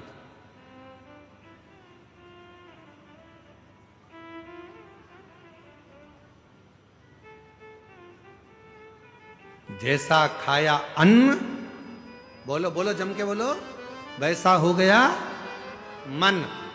जैसा पियो पानी, वैसी हो गई वाणी। और जैसा पिया दूध, वैसा बन गया बुद्ध। बुद्धि कैसे बनी है? दूध से। थैली का पियोगे तो थैली जैसे हो जाओगे, डब्बे का पियोगे तो डब्बे जैसे हो जाओगे, और गौ माता का अगर दूध पियोगे तो गाय जैसे निर्मल हो जाओगे। ये दूध पर आधार। कई लोग बोतल का दूध पी पी के, वो माताओं ने ऐसी आदत डाल दी है बोतल की, ना जाने वो बोतल कहां से आ गई। जन्म हुआ बच्चा, थोड़े दिनों तक तो माँ ने अपना स्तनपान कराया, और थोड़े दिन के बाद उसके हाथ में एक दूध की, अरे जम के बोलो, जम के जरा, बोतल पकड़ा दी। पहली बार ना जाने कौन से मुहूर्त में तुमने उसके हाथ में बोतल पकड़ाई थी। हाथ में आई दूध की बोतल, थोड़ा बड़ा हुआ तो स्कूल में आई पानी की बोतल, और बड़ा हुआ कॉलेज गया तो कोल्ड ड्रिंक की, बोलो बोलो बोलो बोलो जम के, कोल्ड ड्रिंक की बोतल। कोल्ड ड्रिंक की बोतल छूटी, फिर नहीं बोलूं तो अच्छा है। वैसे ही सीवर वाला महाराज बहुत बुरा है बोलने के मामले। और अब जब बोतल पकड़ ली तब गुरुजी के पास, गुरुजी गुरुजी इनकी बोतल छुड़ा दो। तो गुरुजी कहे उनकी मम्मी के पास जाओ जिन्होंने पकड़ाई थी, बचपन में पकड़ाई थी दूध की बोतल, उस दिन से ना जाने कौन से मुहूर्त में पकड़ी थी, और वो दूध की बोतल जब से पकड़ी तो आखिरी तक नहीं छूटी है। मेरा निवेदन है, पहले के बुजुर्ग चांदी की कटोरी होती थी, नी होती थी, तो तांबे की कटोरी में कांसे की कटोरी में कांसे की चम्मच से, पीतल की कटोरी में पीतल की चम्मच से अपने बच्चों को धीरे धीरे दूध पिलाते तो उसमें वात्सल्यता होती थी। बोतल पकड़ाने से अच्छा है अपने बच्चे के मुख में राम राम कहकर, शिव नाम कहकर, कृष्ण नाम कहकर उसके मुख में थोड़ा थोड़ा दूध चम्मच से पिलाना प्रारंभ करो। हाथ में बोतल मत पकड़ाओ, आखिरी तक पकड़ लेगा, किसी मुहूर्त में पकड़ ली तो दिक्कत खड़ी हो जाएगी। बोतल से पीछा छो, बोतल से एक नशा जो कई लोग करते हैं, मदिरा का नशा, दारू का नशा, शराब का नशा, एक नशा। लोग कहते हैं कि नशा करने वाला बर्बाद हो जाता है। शिव महापुराण की कथा कहती है केवल नशा करने वाला अकेला बर्बाद नहीं होता है, जो नशा करता है उसका पूरा घर, उसके बच्चे, उसकी पत्नी, उसका कुटुंब, उसका परिवार सब बर्बाद हो जाता है। इसलिए इस व्यासपीठ से निवेदन करते हैं, नशा करने वालों से निवेदन करते हैं कि शिव महापुराण में अगर कुछ दान करना चाहते हो तो अपने नशे का दान दे दो कि मैं आज के बाद कभी नशा नहीं करूंगा, छोड़ता हूं। मेरा बाबा यहां आया है, मेरा भोले बाबा यहां पहुंचा है, मेरा शंकर भगवान यहां आया है, मैं उस प्रेशर नहीं आ रहा है, मेरा बाबा नहीं है, बाबा यहां आए हैं तो मैं नशे का त्याग करता हूं। और हरिओम में ओम समाया है, मेरा भोला नगर में आया है।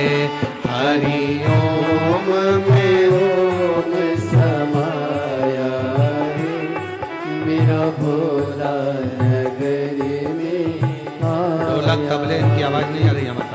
हरिओम में ओम समाया है, मेरा भोला नगर में आया। बोलो बोलो सब बोलो।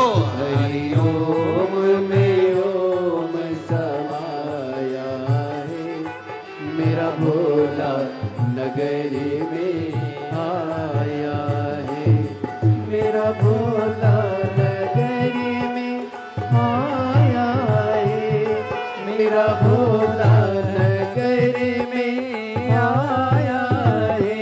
वो मेरा भोला नगर में आया है, मेरा भोला नगर में आया है। हरिओम में ओम समाया है, मेरा भोला नगर में आया है। हरिओम में ओम समाया है, मेरा भोला नगर में आया है।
मेरे भोले के मस्तक पे चंदा है, मेरे भोले के मस्तक पे चंदा है, मेरे भोले के मस्तक पे चंदा है, मेरे भोले के मस्तक पे चंदा है, ओ चंदा है, हाँ चंदा है, चंदा है, हाँ चंदा है, मेरे भोले के मस्तक पे चंदा है, मेरे भोले के मस्तक पे चंदा है। चंदा में, चंदा में, चंदा में ओम समाया है, मेरा भोला नगर में आया है। चंदा में ओम समाया है, मेरा भोला नगर में आया है। हरि ओम में ओम समाया है, मेरा भोला नगर में आया है।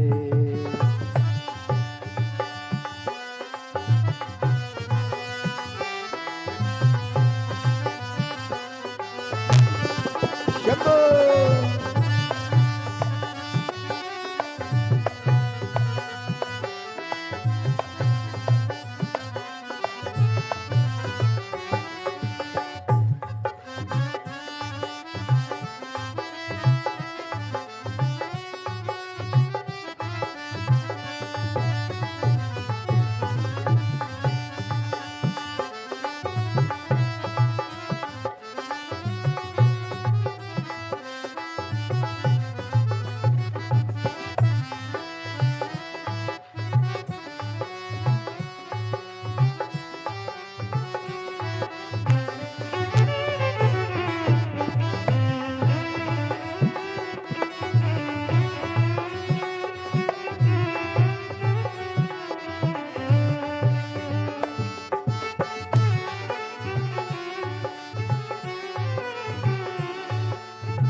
मेरे भोले के मस्तक पे गंगा है, मेरे भोले के मस्तक पे गंगा है, मेरे भोले के मस्तक पे गंगा है, मेरे भोले के मस्तक पे गंगा है। गंगा में ओम समाया है, गंगा में ओम समाया है, मेरा भोला नगर में आया है। गंगा में ओम समाया है, मेरा भोला नगर में आया है, मेरा भोला नगर में आया है, मेरा भोला नगर में आया है, ओ मेरा भोला नगर में आया है, मेरा भोला नगर में आया है। हरिओम में ओम समाया है, मेरा भोला नगरी में आया है।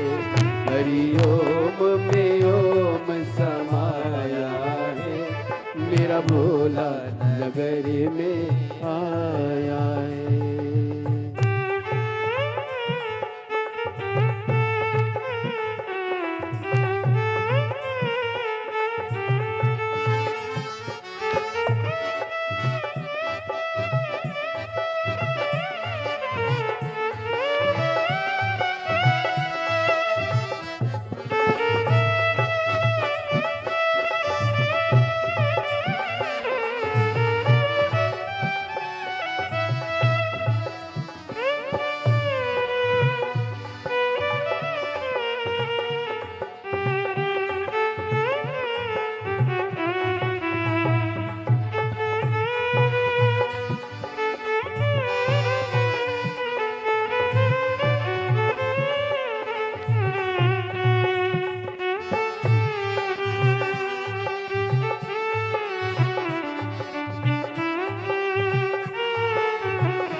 मेरा भोला नगर में आया है, मेरा भोला नगर में आया है। ओ मेरा भोला नगर में आया है, मेरा भोला नगर में आया है। ओ हरि ओम में ओम समाया है, मेरा भोला नगर में आया है। हरि ओम में ओम समाया है, मेरा भोला नगर में आया है। ओ हरि ओम में ओम समाया है, मेरा भोला नगर में आया है। ओ हरि ओम में ओम समाया है, मेरा भोला नगर में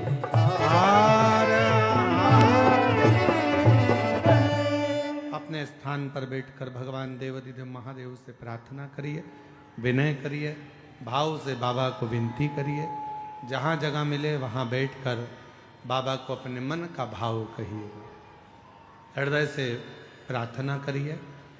सभी को मालूम है प्रार्थना जब बोलेंगे साथ में आप लोगों की आवाज़ व्यासपीठ तक आना चाहिए, और व्यासपीठ और आपकी आवाज़ दोनों को मिलाकर भगवान देवाधिदेव महादेव के चरणों में पहुँचे। बाबा से विनय करेंगे, निवेदन करेंगे, प्रार्थना करेंगे, विनती करेंगे।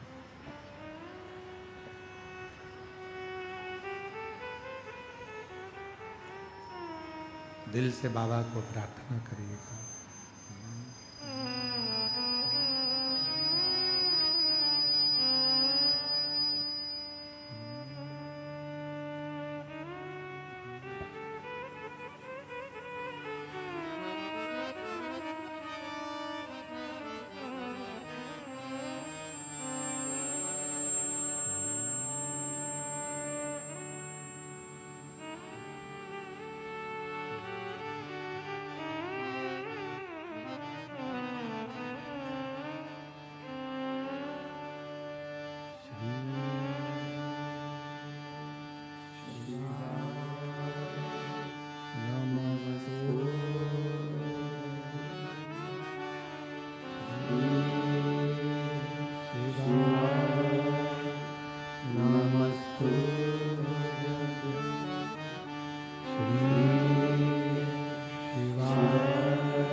भोला सब दुख काटो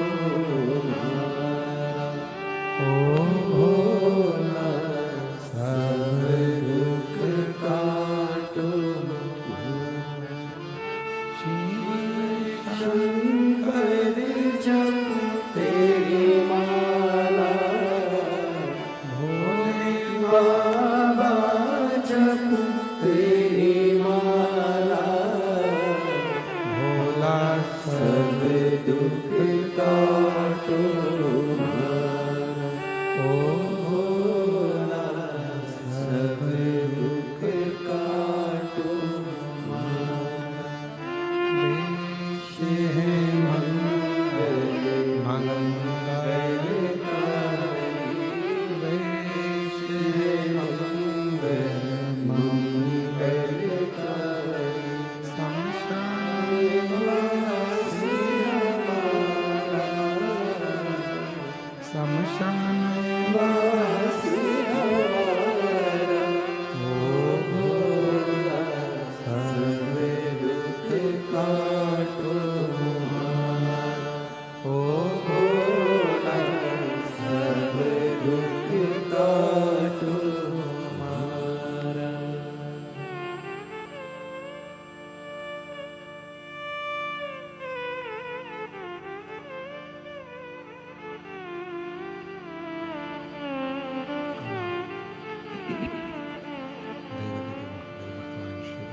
कालदर्शी कैलाशी विनाशी भगवान शंकर की पवित्र कथा कह रही है। शिव महापुराण की कथा वर्णन कर रही है, शिव पुराण कह रही है।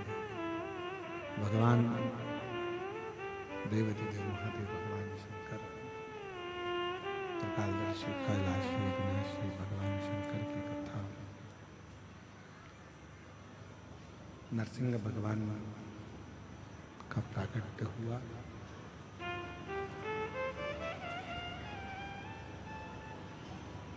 जैसा खाया अन्न वैसा हो गया मन, जैसा पिया पानी वैसी हो गई वाणी।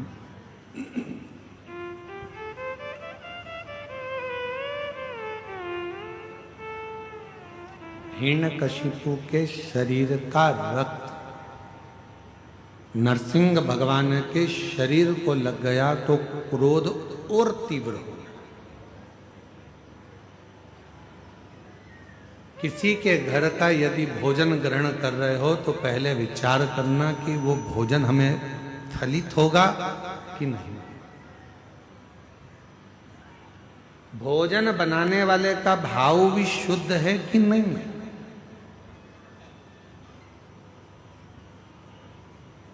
एक कितना सुंदर प्रसंग आता है कि एक राजा हमेशा मरने का सोचता था। रानी उसको समझाती थी तुम्हारे घर में जब राजपाट है, धन है, वैभव है, संपदा है, सत्ता है, दौलत है, जमीन है, जायदाद है, बच्चे हैं, तो फिर मरने का क्यों सोचते। राजा को समझ में नहीं आता था कि मैं मरने का क्यों सोचता हूं, मेरे में ये बुद्धि आती कहां से। राजा एक दिन अपने गुरुजी के पास गया, गुरुदेव से जाकर कहा गुरुजी एक बात समझ में नहीं आती, मेरे मन में ये भाव नहीं समझ में आ रहा कि आखिर सब कुछ अच्छा है तो फिर मरने का मेरे मन में ये बार बार प्लान क्यों आ रहा है, मेरे मन में बार बार ऐसा भाव क्यों आ रहा है। गुरुजी ने कहा कि तुम्हारे घर में भोजन कौन बनाता है, रानी बनाती है कि नहीं बनाती, नहीं बनाती।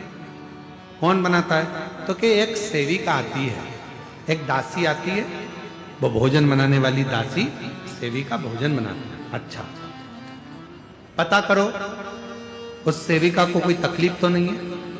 मालूम करा तो वो सेविका सबसे एक ही बात कहती थी, मैं तो इतनी दुखी रहती हूं, मैं तो मर जाऊं तो अच्छा। सेविका हमेशा एक ही बात सोचती थी कि मैं तो इतनी तकलीफ में हूं, इतनी दुखी हूं कि मर जाऊं तो अच्छा। भोजन बनाती रहती, आंख से आंसू बहाती रहती और मन में मरने का विचार करती। भोजन कौन करता, राजा। बुद्धि किसकी बिगड़ी? राजा की। मरने का प्लान कौन कर रहा? राजा।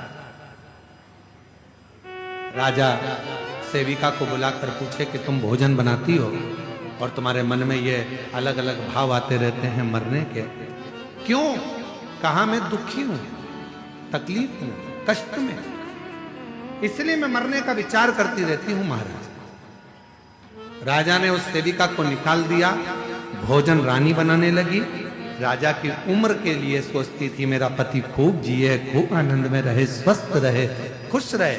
पति स्वस्थ रहने लगा, खुश रहने लगा, आनंद में रहने लगा।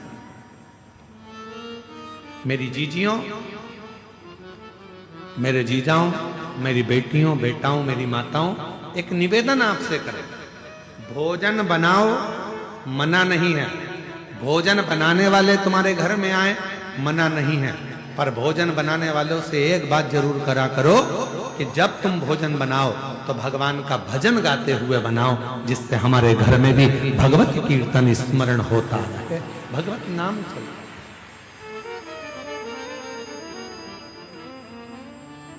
अब वो अपने दुखड़े रो रो कर, दुखड़े बोल बोल कर भोजन बनाए। अब मालूम पड़े अंदर इतना गुस्सा आ रहा, इतना गुस्सा आ रहा, और वो पूरा गुस्सा आटे उसनने में, इससे तो ये कर, और आटा उसन रही है, रोटी का आटा मल रही, और अंदर से गुस्से में लाल होती चली जा रही, और आटे पे सारा गुस्सा निकाल दिया, और वही आटे की रोटी बनी। जिसने खाई, घर में लड़ाई लड़ाई, ये भी लड़ रहा है, वो भी लड़ रहा है, भाई भाई लड़ रहा है, बहन भाई लड़ रहा है, सास चिल्ला रही, बहू चिल्ला रही। क्यों? क्योंकि वो आटे में तुम्हारा क्रोध चले गया। कई माताओं की आदत रहती है, चावल में सीटी नहीं आती। अरे बोले तो जम के, चावल में सीटी नहीं आती तो गुस्से में वो चावल की सीटी बार बार सीटी पर वो आई नहीं, तो इसने 2 बार लाया, ऐसे 2 बार, आखिरी में उसने धम के दिया, रप। अब तुमने तो चावल में देर रख के गुस्सा निकाल रही हो चावल की सीटी पर। चावल की सीटी में जो बूंद बूंद भाप का पानी अंदर गिर रहा था, उसमें तुम्हारा क्रोध भी उस चावल में चला गया। किसी ने खाया, गुस्से में लाल हो गया। तुम्हें समझ में नहीं आ रहा मेरे घर में ना जाने क्या हो गया? पहले बहुत शांति थी, आजकल जिसे देखो वो गुस्से में बोलता, वो झगड़ा करता, लड़ाई करता, क्रोध करता। क्या कारण? जो भोजन बन रहा है उसमें जरूर कुछ ना कुछ त्रुटि हो रही है। इसीलिए आप लोगों से कहते हैं कि कहीं मंदिर जाओ, देवालय जाओ, शिवालय जाओ, सीहोर कुबरेश्वर धाम जाओ, तो आपसे निवेदन है कि होटल में भोजन कम करो। पहले कुबरेश्वर धाम की खिचड़ी प्रसाद 2 रोटी कुबर बाबा के भंडारे की अवश्य खाओ, जिससे हमारे रोग दूर हों, दुख दूर हों, कष्ट दूर हों, परेशानी, तकलीफ दूर, हमारे कष्ट, हमारे रोग, हमारी तकलीफें दूर हो, वहां का और शंभु शरणे पड़े मांगू घड़ी रे घड़ी, दुख काटो दया करी ने दर्शन आपो, शंभु शरणे मांगू घड़ी रे। ये प्रेशर स्पीकरों का बढ़ाओ ना। काटो दया करी ने दर्शन। नरसिंह भगवान का क्रोध बहुत तीव्र था। हिरण्यकशिपु का रक्त शरीर में लग गया था, जिसके कारण बस क्रोध आ रहा था, गुस्सा आ रहा था। क्रोध शांत नहीं हुआ। तब जब नरसिंह भगवान का क्रोध शांत नहीं हुआ, गुस्सा शांत नहीं हुआ, सारे देवताओं ने मिलकर भगवान देव अधिदेव महादेव से प्रार्थना करिए।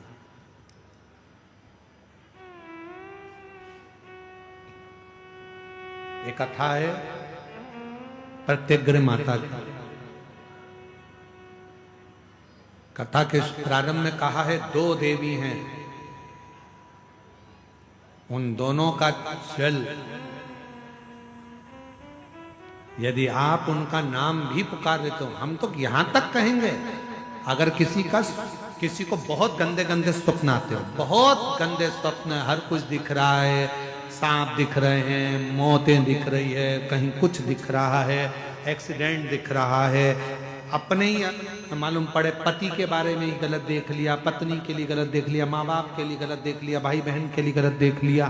कभी कभी ऐसा लगता है अंदर से कि मेरे पति के साथ कुछ गलत ना हो जाए, मेरे बेटे के साथ गलत कुछ ना हो जाए, मेरी पत्नी के साथ गलत कुछ ना हो जाए। घर के लोगों के लिए हम जब गलत गलत विचार मन में आने लगते हैं, तब प्रत्यग्र माता का नाम या दंतेश्वरी माता का नाम किस रूप में लेना है वो कथा चल। और शायद संपूर्ण विश्व में इस कथा की धूम है, पूरे विश्व कि दंतेश्वरी माता की कथा को हमें श्रवण करना है। आखिर माँ का स्वरूप क्या, माता का स्वरूप, माता का स्मरण, माता की भक्ति, माता का विश्वास। तो नरसिंह भगवान का क्रोध बड़ा तीव्र हो रहा था, प्रकट हो रहा था। वो क्रोध शांत नहीं हो रहा था, क्रोध शांत। सब देवता मिलकर भगवान देवाधिदेव महादेव के पास में पहुंच गए, भगवान शिव जी के पास। और भगवान देवाधिदेव महादेव के पास में जाकर, भगवान शंकर जी के पास जाकर भगवान देवाधिदेव महादेव से प्रार्थना कर, बाबा नरसिंह भगवान को बड़ा क्रोध आ रहा, बड़ा, आप उस क्रोध को मिटा दीजिए, आप उस क्रोध को शांत कर दीजिए, उस क्रोध को समाप्त कर दीजिए।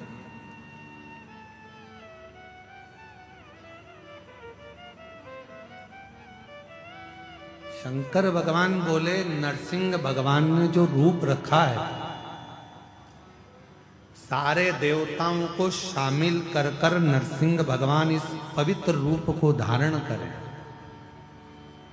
उनके क्रोध को शांत करने के लिए 33 कोटि देवता सब मुझ में समाये।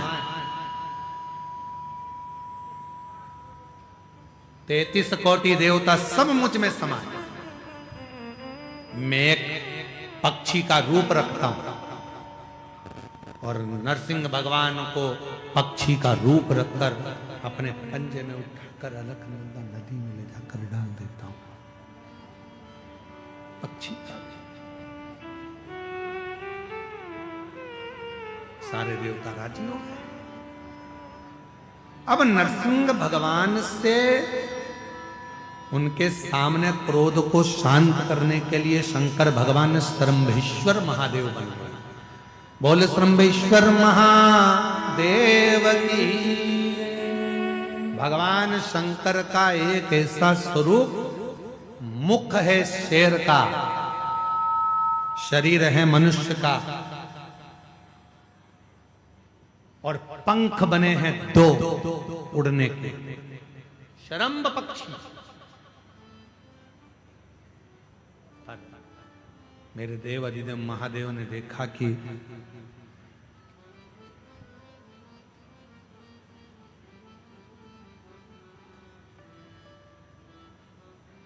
मेरे भोलेनाथ जी ने देखा कि ये मैंने सिंह का रूप तो ले लिया है, मनुष्य का शरीर भी हो गया है, पर पंख किसको बनाया जाए। तब मेरे भोलेनाथ ने त्रिदेवियों का आवाहन किया, हे लक्ष्मी, हे पार्वती, हे सरस्वती, आओ और तुम मेरे पंख बन जाओ।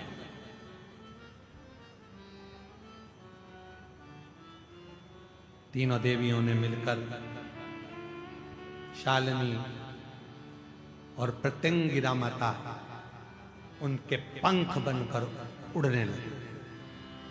शंकर भगवान सरम पक्षी का रूप धरकर जो उड़े और सामने पहुंचे नरसिंह भगवान के, बिल्कुल ठीक सामने। नरसिंह भगवान ने देखा कि ये तो शंकर भगवान सारे देवताओं को लेकर आ गए, और अब तो नरसिंह भगवान का और तीव्र क्रोध आ गया, और तीव्र और क्रोध बढ़ गया, और जैसे ही और तीव्र क्रोध हुआ, नरसिंह भगवान ने अपना और रूप बदल लिया। शंकर भगवान बने शरम पक्षी, तो नरसिंह भगवान स्वयं गंडभैरुण का रूप धर लिए। एक ऐसा पक्षी जिसके 2 मुख थे और बड़े बड़े पंख, दोनों में होने लगा युद्ध। देवता ने सोचा था हम तो इनको ठंडा करने के लिए, शांत करने के लिए जा रहे थे, पर इन दोनों में तो युद्ध छिड़ गया। करें क्या?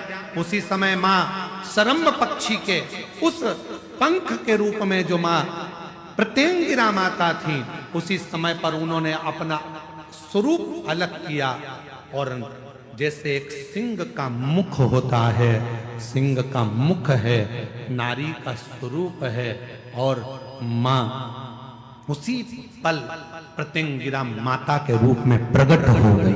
उसी पल, उसी समय। आप लोग दर्शन कर रहे होंगे आस्था चैनल पर, सभी आस्था चैनल वासी और जितने भी कथा में बैठे हैं, एलईडी पर भी आप लोग प्रत्यंगिरा माता का दर्शन कर रहे होंगे। सिंह का मुख है मां का, भयंकर जिह्वा लपलपाती हुई, भयंकर दंत है माता के, शरीर स्त्री का है मां के।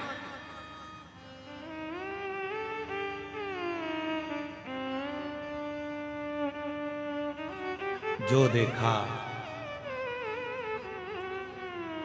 गंडभैरुण के रूप में विराजमान नरसिंह भगवान और शरम्भ के रूप में विराजमान मेरे देव अधिदेव महादेव दोनों ही शांत हो गए, और दोनों शांत होते से ही प्रत्यंगिरा माता को जो देखा तो शिव जी ने कहा, है प्रत्यंगिरा, तुम वो शक्ति हो जो पार्वती सती का एक स्वरूप है।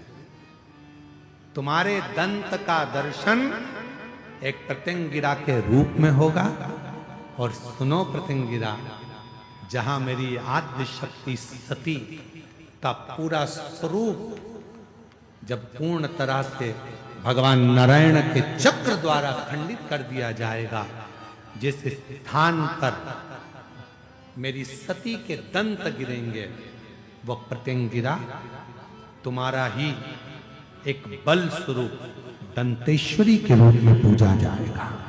स्वयं दंतेश्वरी, एक प्रत्यंगिरा और मां आद्य शक्ति सती माता का जब शरीर के टुकड़े करे गए, जो दंत गिरा है वो दंतेश्वरी के रूप में मां विराजमान हुआ है। आज संपूर्ण जगत जाने ना जाने पर काली पुराण वर्णन करती है, देवी भागवत वर्णन करती है, अथर्ववेद वर्णन करता है कि एक प्रत्यंगिरा माता और एक मां दंतेश्वरी, ये 2 देवियां ऐसी हैं, अगर कोई कितनी भी काली विद्या कर दे, कोई कहीं की भी विद्या कर दे, इन देवी का नाम लेकर केवल दक्षिण में खड़े हो और शिवलिंग पर जल चढ़ाते समय उत्तर की ओर मुख कर कर, जहां अशोक सुंदरी का स्थान होता है, यहां से जल चढ़ाते चढ़ाते धार को जो पानी की आगे ले जाता है, प्रत्यंगिरा माता या दंतेश्वरी माता का स्मरण कर कर फिर जल शिव पर चढ़ाता है, फिर प्रत्यंगिरी का नाम लेकर, दंतेश्वरी का नाम लेकर फिर जल चढ़ाता है। उसकी जिंदगी में अगर कोई कितनी भी तंत्र मंत्र विद्या कर दे, उसके ऊपर असर हो ही नहीं पाता, उसी समय पर कट जाता है। ये वो प्रत्यंगिरी।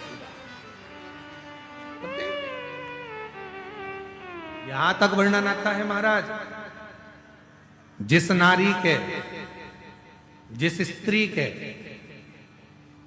रजो धर्म में, रजो धर्म के समय पर कोई नारी कहती है पेट दर्द होता है, कोई कहती है रजो धर्म नहीं आता, कोई कहती है रजो धर्म रुक जाता, वो नारियां जो बहुत उदर से जुड़ी हुई कहीं ना कहीं तकलीफों में होती हैं, अगर मां प्रत्यंगिरा का स्मरण कर कर एक चावल का दाना भगवान देव अधिदेव महादेव जलाधारी पर, वो जो गोल जलाधारी है, जिस जलाधारी पर शंकर का शिवलिंग रखा हुआ है, उस जलाधारी पर कहीं पर भी एक चावल का दाना या तो मां दंतेश्वरी का नाम लेकर या पतंगिरा माता का नाम लेकर अगर चढ़ा देती है तो उस नारी के रजो धर्म से जुड़ी जितनी प्रॉब्लम है वो सब समाप्त हो जाती है। यहां तक पतंगिरा माता का वर्णन। एक पत्र है, अच्छा है।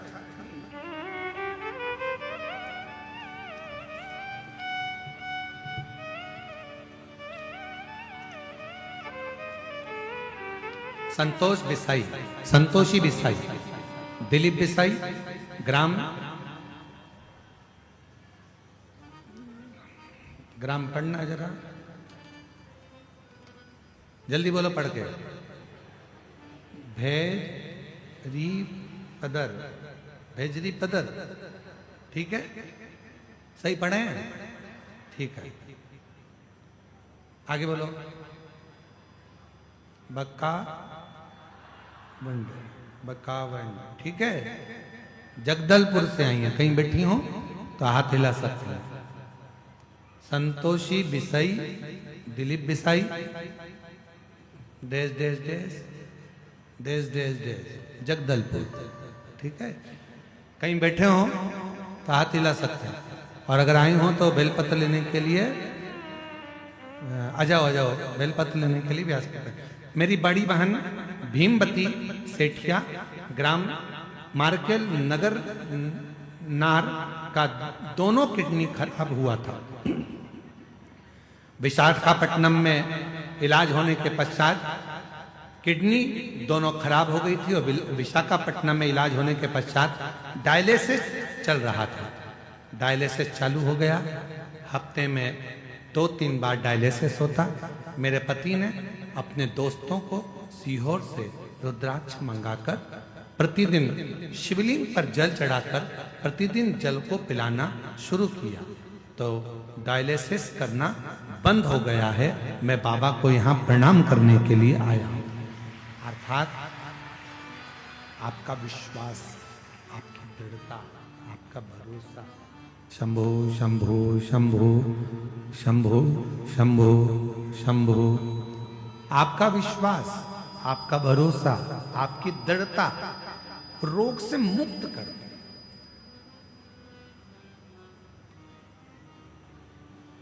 प्रत्यंगिरा माता का नाम लेकर अगर आप चावल चढ़ा रहे हो तो उसमें आपका विश्वास होना चाहिए। मां दंतेश्वरी का नाम लेकर चावल चढ़ा रहे हो तो उसमें आपका विश्वास होना चाहिए। एक पत्र और है,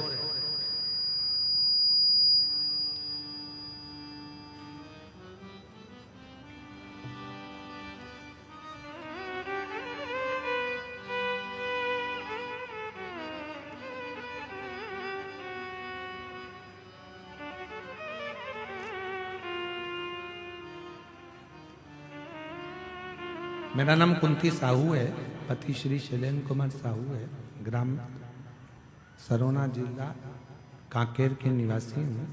मेरी उम्र 38 वर्ष है। मेरा मोबाइल नंबर ये है, कहीं बैठी हो तो हाथ हिला सकती हैं। और एक बेलपत्र लेने के लिए, प्रेशर खोलो भाई माइक का, एक बेलपत्र लेने के लिए आ सकती हैं। मेरा नाम कुंती साहू, पति श्री शैलेंद्र कुमार साहू, ग्राम सरोना, जिला कांकेर के निवासी हूँ। मेरी उम्र 38 वर्ष है। गला पकड़ रहा है माइक, पूरा बोलने में दिक्कत हो रहा है। मेरा मोबाइल नंबर ये है। गुरुजी, मैं भोले बाबा के महिमा का क्या गुणगान करूं। 15 वर्ष से सरकारी नौकरी के लिए अप्लाई कर रही, 15 वर्ष से सरकारी नौकरी के लिए अप्लाई कर रही थी। बहुत प्रयास करने के बाद में भी किसी परीक्षा में उत्तीर्ण नहीं हो पाई, किसी परीक्षा में उत्तीर्ण नहीं हो पाती थी। आप कहते हो गुरुदेव कि मोबाइल यूट्यूब में से घर में कथा सुन सकते हो। बाबा सभी की प्रार्थना स्वीकार करते हैं। मैंने भी मोबाइल में कथा सुनना प्रारंभ किया। मेरी कॉलोनी की सारी माताएं बहनें पास के शिव मंदिर में पूजा करते थे। मैंने भी शिव मंदिर में जल चढ़ाना शुरू कर दिया। मैं बाबा के सामने बैठकर बहुत रोती थी, 2022 में मैंने पशुपतिनाथ का व्रत किया और प्रभु की महिमा देखिए, भोवले बाबा ने मेरी पुकार सुन ली। 4 सितंबर 2023 में लोह ढीगुड़ा एकलव्य स्कूल में अधीक्षिका के पद पर नियुक्त कर दिया। मैं बाबा को यहाँ धन्यवाद देने के लिए आई हूँ। आज बाबा की कृपा से जब मेरा उस नियुक्ति मिल गई, संविदा पर थी, पर बाबा से संविदा होने पर भी मैं बाबा से प्रार्थना करती थी कि मुझे पक्का करो, और बाबा के मंदिर जाती रहती, विश्वास करती, कथा के पंडाल में बैठकर कथा श्रवण करी, और 4 महीने बाद 22 दिसंबर 2023 को बाबा की कृपा से जगदलपुर कोर्ट में क्लर्क के पद पर मेरी पक्की नियुक्ति हो गई। मैं बाबा को यहाँ प्रणाम करने के लिए आई हूँ। कहीं बैठी हो तो आ सकती हैं और एक बेलपत्र ले जा सकती हैं।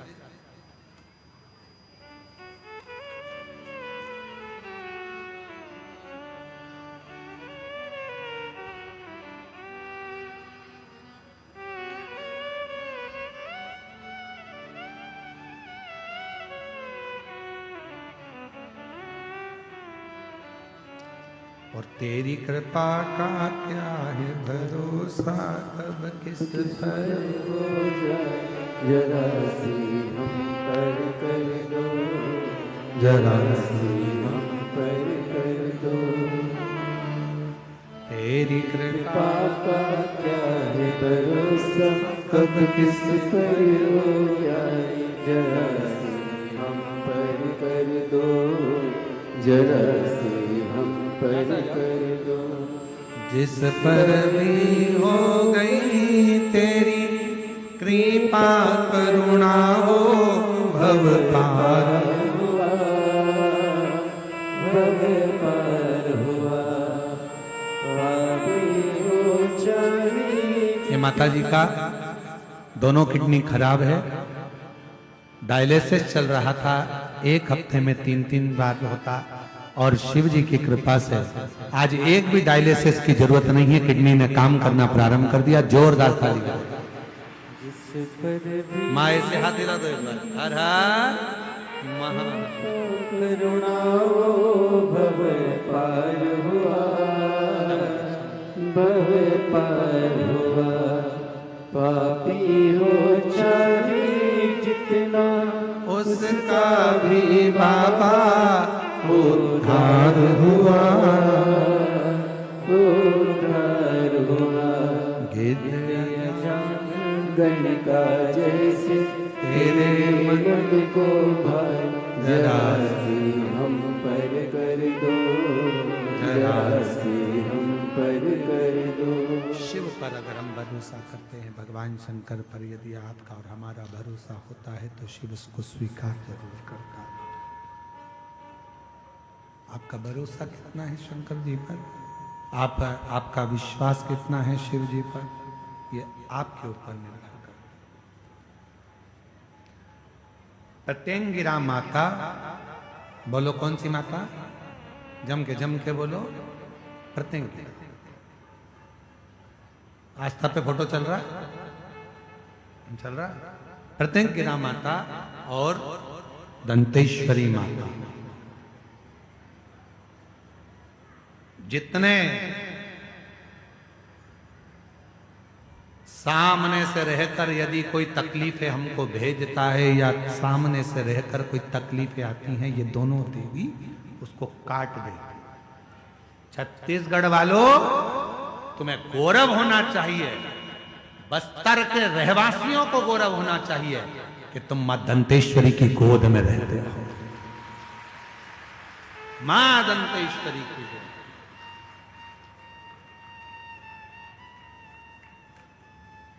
वो साधारण नहीं है, बस तुम्हारा विश्वास दृढ़ होना चाहिए।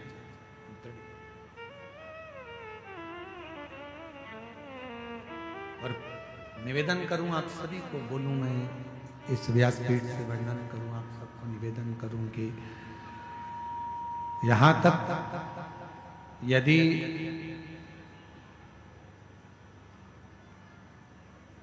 यहां तक वर्णन आता है अगर किसी व्यक्ति का एक्सीडेंट हो गया है और बिल्कुल डॉक्टर ने कह दिया कि इसका बचना मुश्किल है, आप डॉक्टर साहब से कहो कि डॉक्टर साहब आप इलाज करिए, क्योंकि डॉक्टर शिव का एक रूप होता है। हमेशा याद रखो, अपने जीवन में अगर कोई भी कष्ट बीमारी आए तो सबसे पहले चिकित्सा केंद्र पर जाए। आपके गांव में जो हॉस्पिटल हो वहां जाइए। किसी ढोंग प्रपंच में मत फंसना, किसी इधर उधर मत चले जाना कि पाँव में सांप काट गया और लोग कहें कि वहां चले जाओ वहां चले जाओ, इतनी देर में प्राण छूट जाए, पहले हॉस्पिटल जाए। कोई बीमारी आ गई, यहां वहां ना जाकर सबसे पहले हॉस्पिटल जाए, अस्पताल। क्यों? शिव पुराण कहती है कि हॉस्पिटल में जो डॉक्टर का एक रूप होता है वो शंकर का एक स्वरूप होता है। आप उसको शिव मानकर जब कहोगे कि इसको रोग आ गया, बीमारी आ गई, इलाज करिए। जांच का बोले जांच करिए, दवाई का बोले दवाई करिए, पर साथ में भगवान शंकर के ऊपर एक लोटा जल चढ़ाकर वो जल का भी आचमन कराते रहो। जब